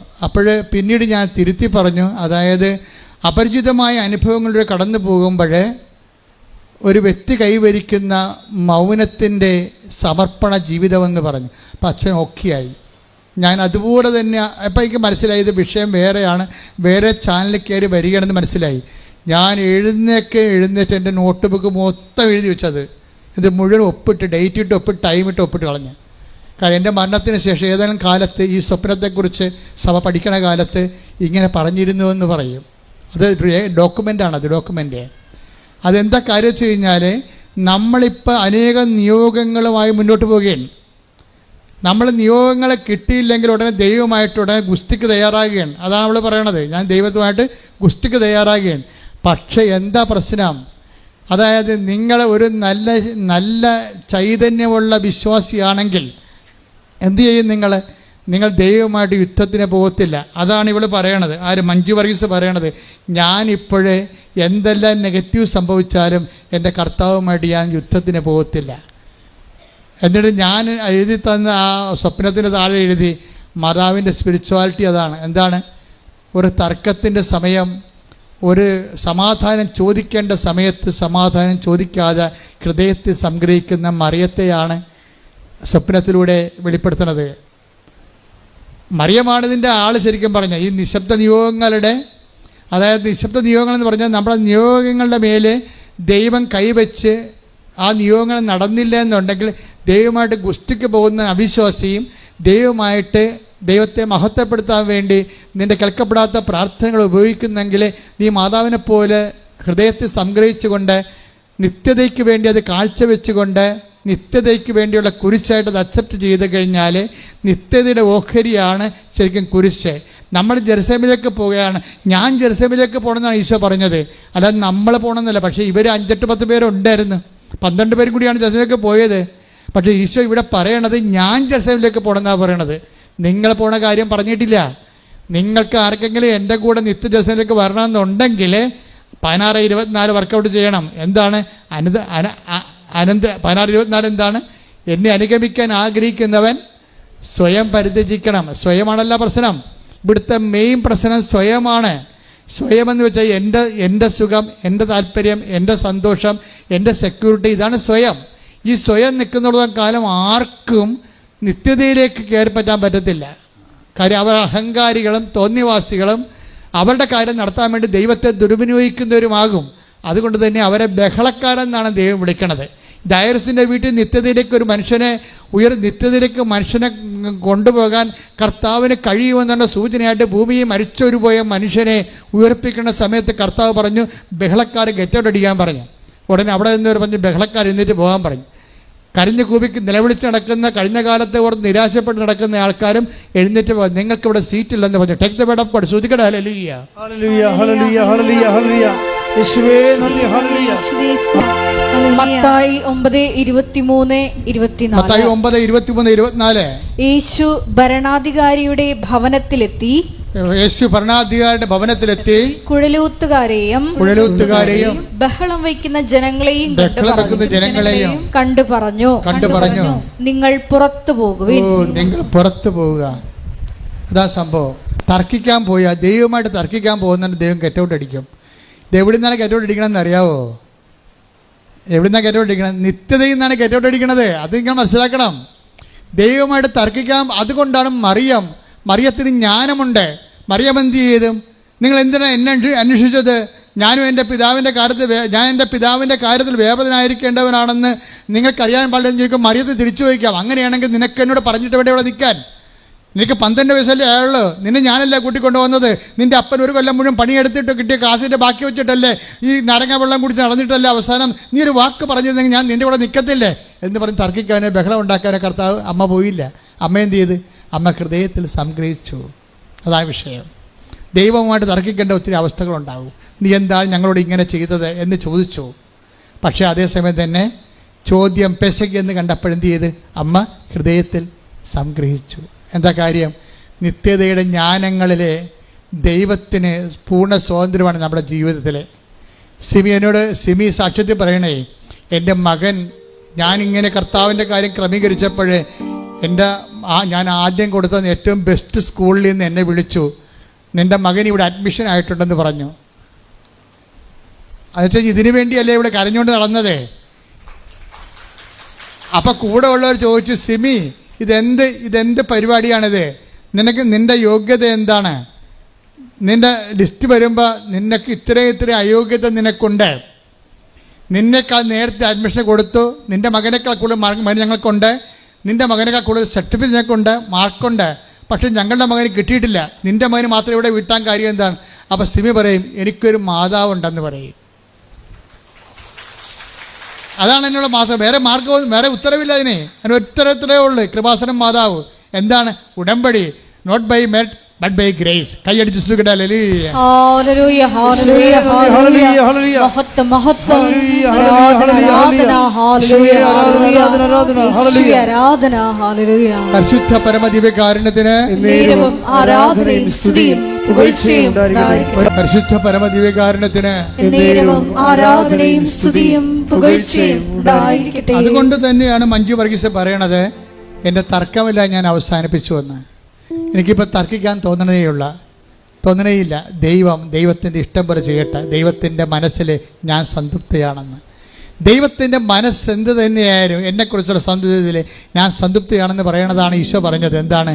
ഈ വെള്ളം കുടിക്കുന്നവന് ഇനിയും ദാഹിക്കും, ഞാൻ തരുന്ന വെള്ളം കുടിക്കുന്നവർക്ക് ഇനി ദാഹിക്കുകയില്ല. ദാറ്റ് ഈസ് മഞ്ജു വർഗീസ് അഭിഷിക്തയായിരിക്കുന്നു, കർത്താവിൻ്റെ അഭിഷേകം മേടിച്ചിരിക്കുന്നു. അവക്കിന് ഇനി ഈ അഭിഷേകത്തിൻ്റെ നീണ്ടുനിപ്പിനാണ് സ്വർഗമെന്ന് പറയണത്. അവിടെ നിന്ന് അവിടെ കണ്ണിൽ നിന്ന് കണ്ണീരെല്ലാം തുടച്ചു നീക്കും. ഇനി മരണമില്ലെന്ന് കൈയ്യടിക്കട്ടെ.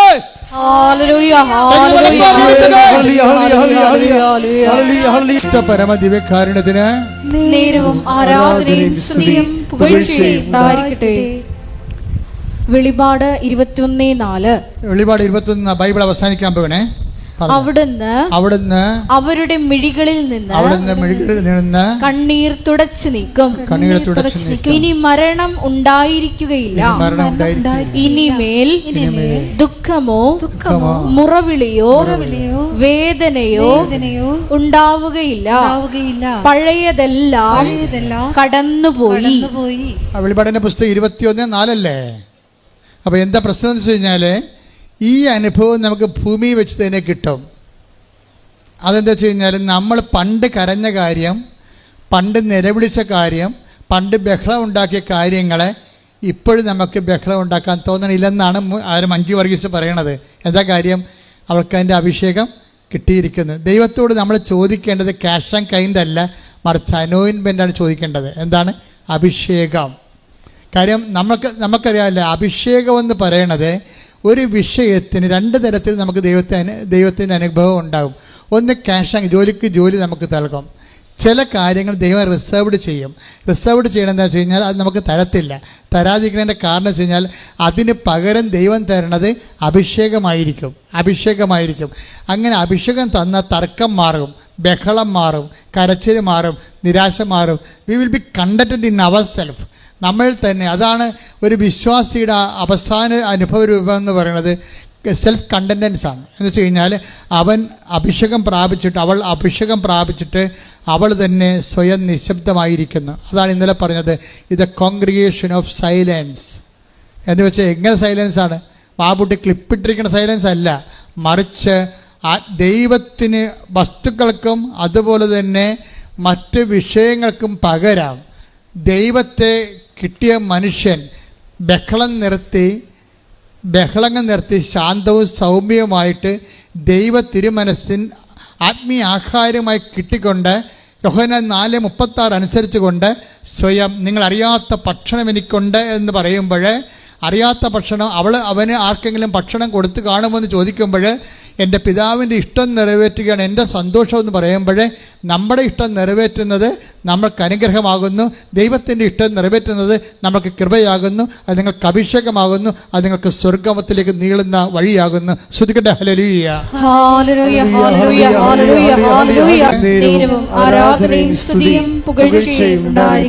പരിശുദ്ധ പരമ ദിവ്യകാരുണ്യത്തിന്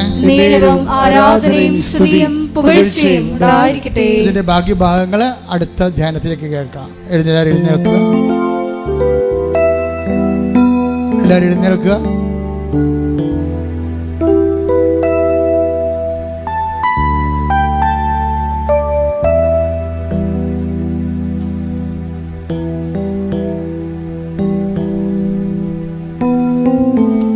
പരിശുദ്ധ പരമദിവ്യകാരുണ്യത്തിന്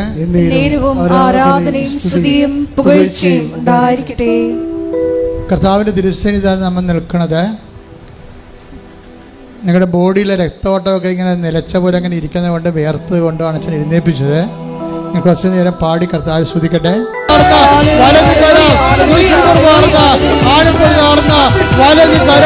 അങ്ങനെ മക്കളിലേക്ക് വെക്കണമേ. ആന്തരിക രോഗങ്ങള്, ബാഹ്യരോഗങ്ങള്, ആന്തരിക അവയവ രോഗങ്ങള് യേശുവിന്റെ നാമത്തില് മാറിപ്പോകട്ടെ.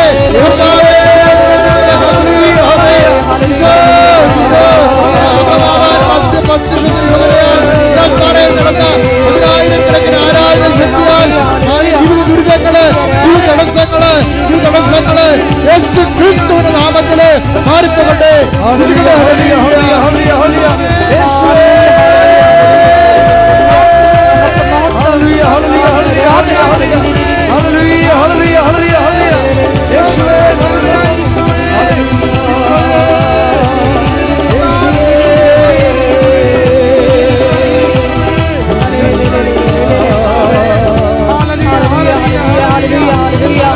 ഭാഷാപരത്തോടെ ഭാഷാപരത്തെ സ്തുതിക്കട്ടെ.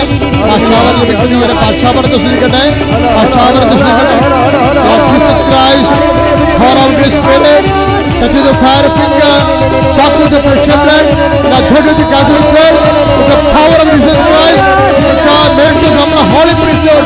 I command you, I command you, I command you, in the name of Jesus Christ we heal. In the name of Jesus Christ we heal. In the name of Jesus Christ we heal. Lord Jesus Christ, pour out your Spirit, touch the fire finger, shock with the pressure blood. I command you, in the name of Jesus Christ we heal.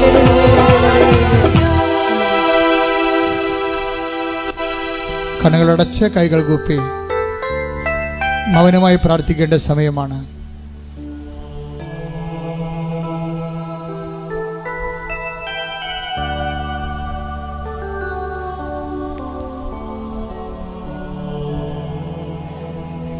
ശരീരത്തിൻ്റെ ഉള്ളിലുള്ള മുഴകളാണ് അതിൻ്റെ സൂചനയാണ് ഇപ്പം കയ്യിൽ വന്നിരിക്കുന്ന ചെറിയ മുഴകൾ. അതെല്ലാം കർത്താവ് സുഖപ്പെടുന്ന സന്ദേശമാണ് ഇപ്പോഴുള്ളത്.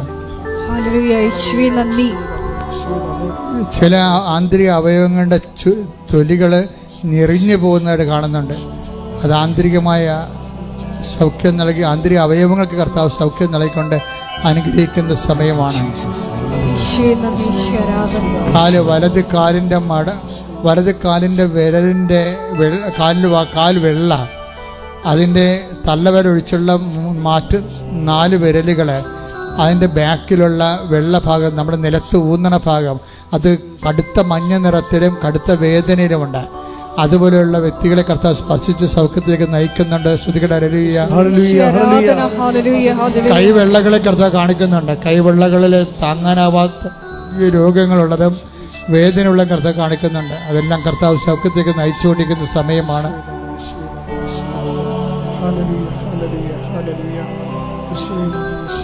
കക്ഷത്ത് എപ്പോഴും ബലമായിട്ട് ഇങ്ങനെ നീര് വന്ന് കല്ലച്ച് പോയി കിടക്കും.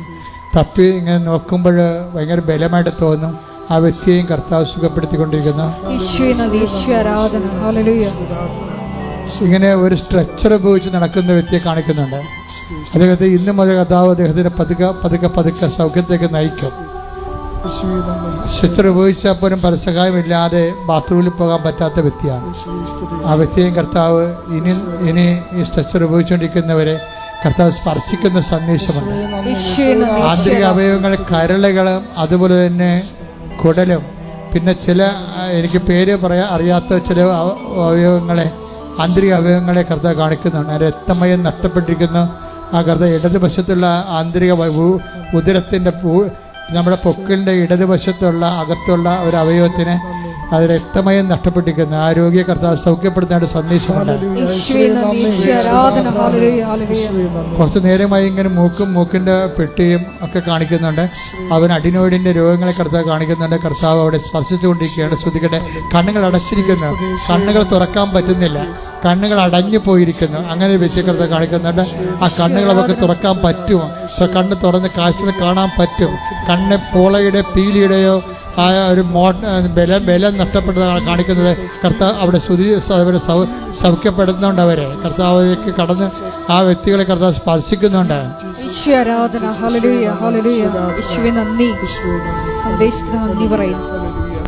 ദൂരയാത്രയ്ക്ക് ഒരുങ്ങുന്നവർ പ്രാർത്ഥിക്കേണ്ട സമയമാണിത്. ആശുപത്രി കിടപ്പ് രോഗികളായിട്ടുള്ളവരും കീമോ എടുത്തുകൊണ്ടിരിക്കുന്നവരും പ്രാർത്ഥിക്കേണ്ട സമയമാണിത്. കർത്താവെ കൃപാസനത്തിൽ വന്ന് സാക്ഷ്യം പറയാൻ, മാതാവിൻ്റെ പ്രത്യക്ഷപ്പെടുന്ന സാക്ഷിയാക്കാൻ, എന്നെ സാക്ഷിയാക്കണമെന്നാണ് അവരിപ്പോൾ പ്രാർത്ഥിക്കേണ്ടത്.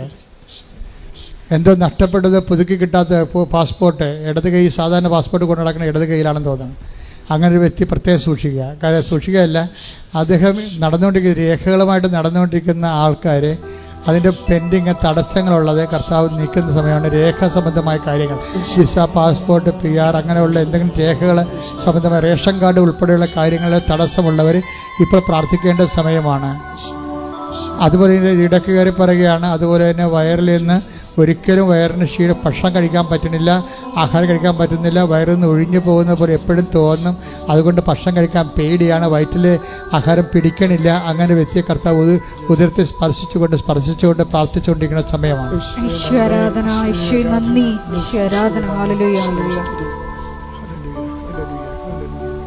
ചെറിയ വ്യവസായങ്ങൾ, വ്യാപാരങ്ങൾ, നിർമ്മാണശാലകളെ സമർപ്പിച്ച് പ്രാർത്ഥിക്കേണ്ടതാണ്. മത്സ്യത്തൊഴിലാളികൾ വള്ളവും വലയും സമർപ്പിക്കേണ്ടതാണ്.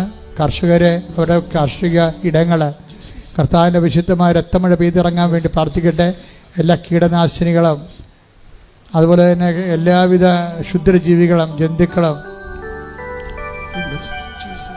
നിങ്ങളുടെ പണിപ്പാടുകളിൽ നിന്ന് വിട്ടുമാറാൻ വേണ്ടി പ്രാർത്ഥിക്കട്ടെ. അതിനുവേണ്ടി പ്രാർത്ഥിക്കുന്നവർക്ക് കർത്താവ് ഉത്തരം നൽകുന്ന സൂചനയാണുള്ളത്. കാലാവസ്ഥ ഭേദങ്ങളിലൂടെ ഉണ്ടാകുന്ന ദുരിതങ്ങൾ തൊഴിൽ മേഖലയെ ബാധിച്ചിട്ട് കുടുംബങ്ങൾ പട്ടിണിയായി പോകുന്ന അവസ്ഥകളുണ്ട്. കൈകൾ ഒരു കൈ മേലോട്ട് ഉയർത്തിക്കൊണ്ട് ഒരു കൈ കർത്താവിന് നേരെ നീട്ടിക്കൊണ്ട് കാലാവസ്ഥ വ്യതിയാനങ്ങൾ പരിഹരിക്കുന്നതിന് വേണ്ടി ദുരന്തമുണ്ടാകാമെന്ന് പ്രാർത്ഥിക്കണമെന്ന് പറഞ്ഞ പരിശുദ്ധ അമ്മയുടെ പ്രാർത്ഥനയുടെ അരൂപിയാൽ നിങ്ങൾ കാലാവസ്ഥയെ ശാസിച്ചുകൊണ്ട് പ്രാർത്ഥിക്കട്ടെ. സ്തുതിക്കട്ടെ. ഹല്ലേലൂയ. എൻ്റെ കർത്താവിൻ്റെ ഉന്നതമായ നാമത്തിൽ സ്വസ്ഥം ചെയ്യുന്ന കാലാവസ്ഥ വ്യതിയാനം കാരണം മനുഷ്യരാശി ഏറെക്കുറെ വളരെയേറെ വേദനിക്കുകയും കഷ്ടപ്പെടുകയും പലരുടെയും ജീവിത മാർഗങ്ങളും നഷ്ടപ്പെടുകയും ചെയ്യുന്ന അവസ്ഥകളിൽ കർത്താവെ കരയുടെയും കടലിൻ്റെ മേൽ അതിനാഥനായ കർത്താവ് നിൻ്റെ ആണിപ്രധാന വരദരം കാറ്റിനെ സമീപിച്ചുകൊണ്ട് കടലിനെ ശാന്തമാക്കി നിൻ്റെ വലതുകരം കാലാവസ്ഥകളും നിറയട്ടെ ഉയരട്ടെ എന്ന് പ്രാർത്ഥിക്കുന്ന യേശുക്രിസ്തു ഉന്നതമായ നാമത്തിൽ അനുകൂലമായ കാലാവസ്ഥ മനുഷ്യരാശിക്ക് ലഭിക്കട്ടെ. ശ്രുതിക്കട്ടെ. ഹല്ലേലൂയ.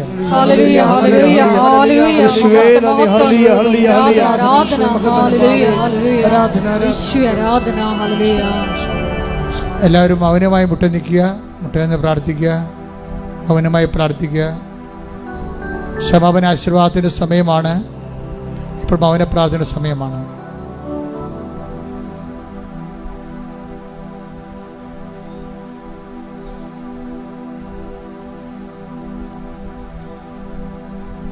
പരിശുദ്ധാത്മാവിന് വേണ്ടിയാണ് പ്രാർത്ഥിക്കേണ്ടത്. ഞാൻ കർത്താവിനെ തൊട്ടപ്പോൾ ചിറകുള്ള ഒരു ദൈവിക രൂപമാണ് കണ്ടത്.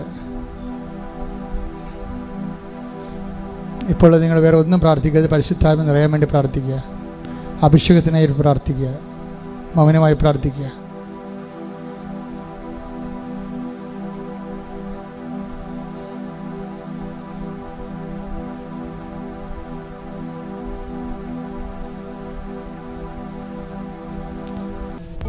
ഒരിക്കൽ കൂടി മരിയൻ ഉടമ്പടിയിൽ സമർപ്പിച്ചിരിക്കുന്ന എല്ലാ വിഷയങ്ങളും ദൈവമാതാവിൻ്റെ മധ്യസ്ഥയിൽ ദിവ്യകാരുണ്യ സന്നിധിയിൽ സമർപ്പിച്ച് ഒരു നിമിഷം നമുക്ക് മൗനമായിട്ട് പ്രാർത്ഥിക്കാം.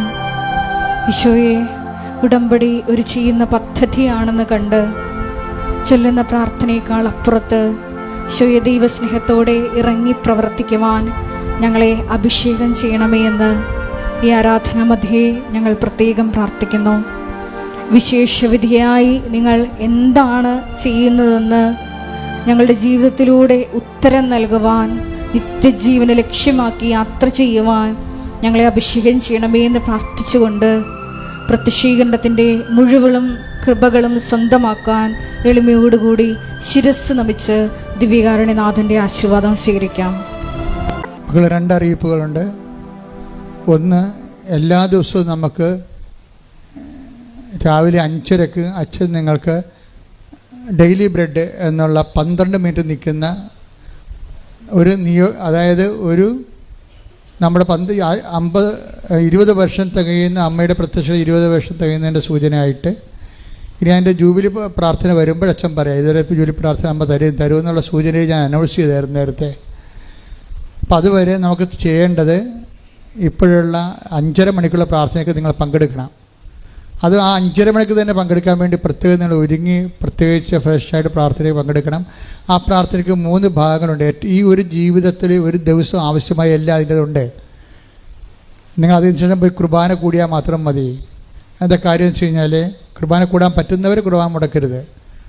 അതായത് ആദ്യം അതിനകത്തുള്ളത് അമ്മയുടെ പ്രത്യക്ഷീകരണത്തിൻ്റെ സാക്ഷിയാകാനുള്ള പ്രത്യക്ഷീകരണ പ്രാർത്ഥനയാണ് ആദ്യം ചെല്ലുന്നത്. അത് 3 മിനിറ്റേ ഉള്ളൂ. സെക്കൻഡ് സെക്ഷനിൽ വരണത് ഇന്ന് നിങ്ങൾ പോകുന്ന വഴികൾ, ഇടപെടുന്ന വ്യക്തികൾ, ചെയ്യുന്ന ജോലികൾ, അതിനാവശ്യമായ ദൈവാനുഗ്രഹത്തിന് വേണ്ടിയുള്ള കോമൺ പ്രെയറാണ്. അതാണ് അനുദിന അനുഗ്രഹ പ്രാർത്ഥന തന്നെ. അത് ആ സമയത്ത് നിങ്ങൾ കൈകൾ കുപ്പി ശിരസ് നമിച്ച് ആശീർവാദവും അനുഗ്രഹം സ്വീകരിച്ചുകൊണ്ട് മുട്ട നീക്കണം.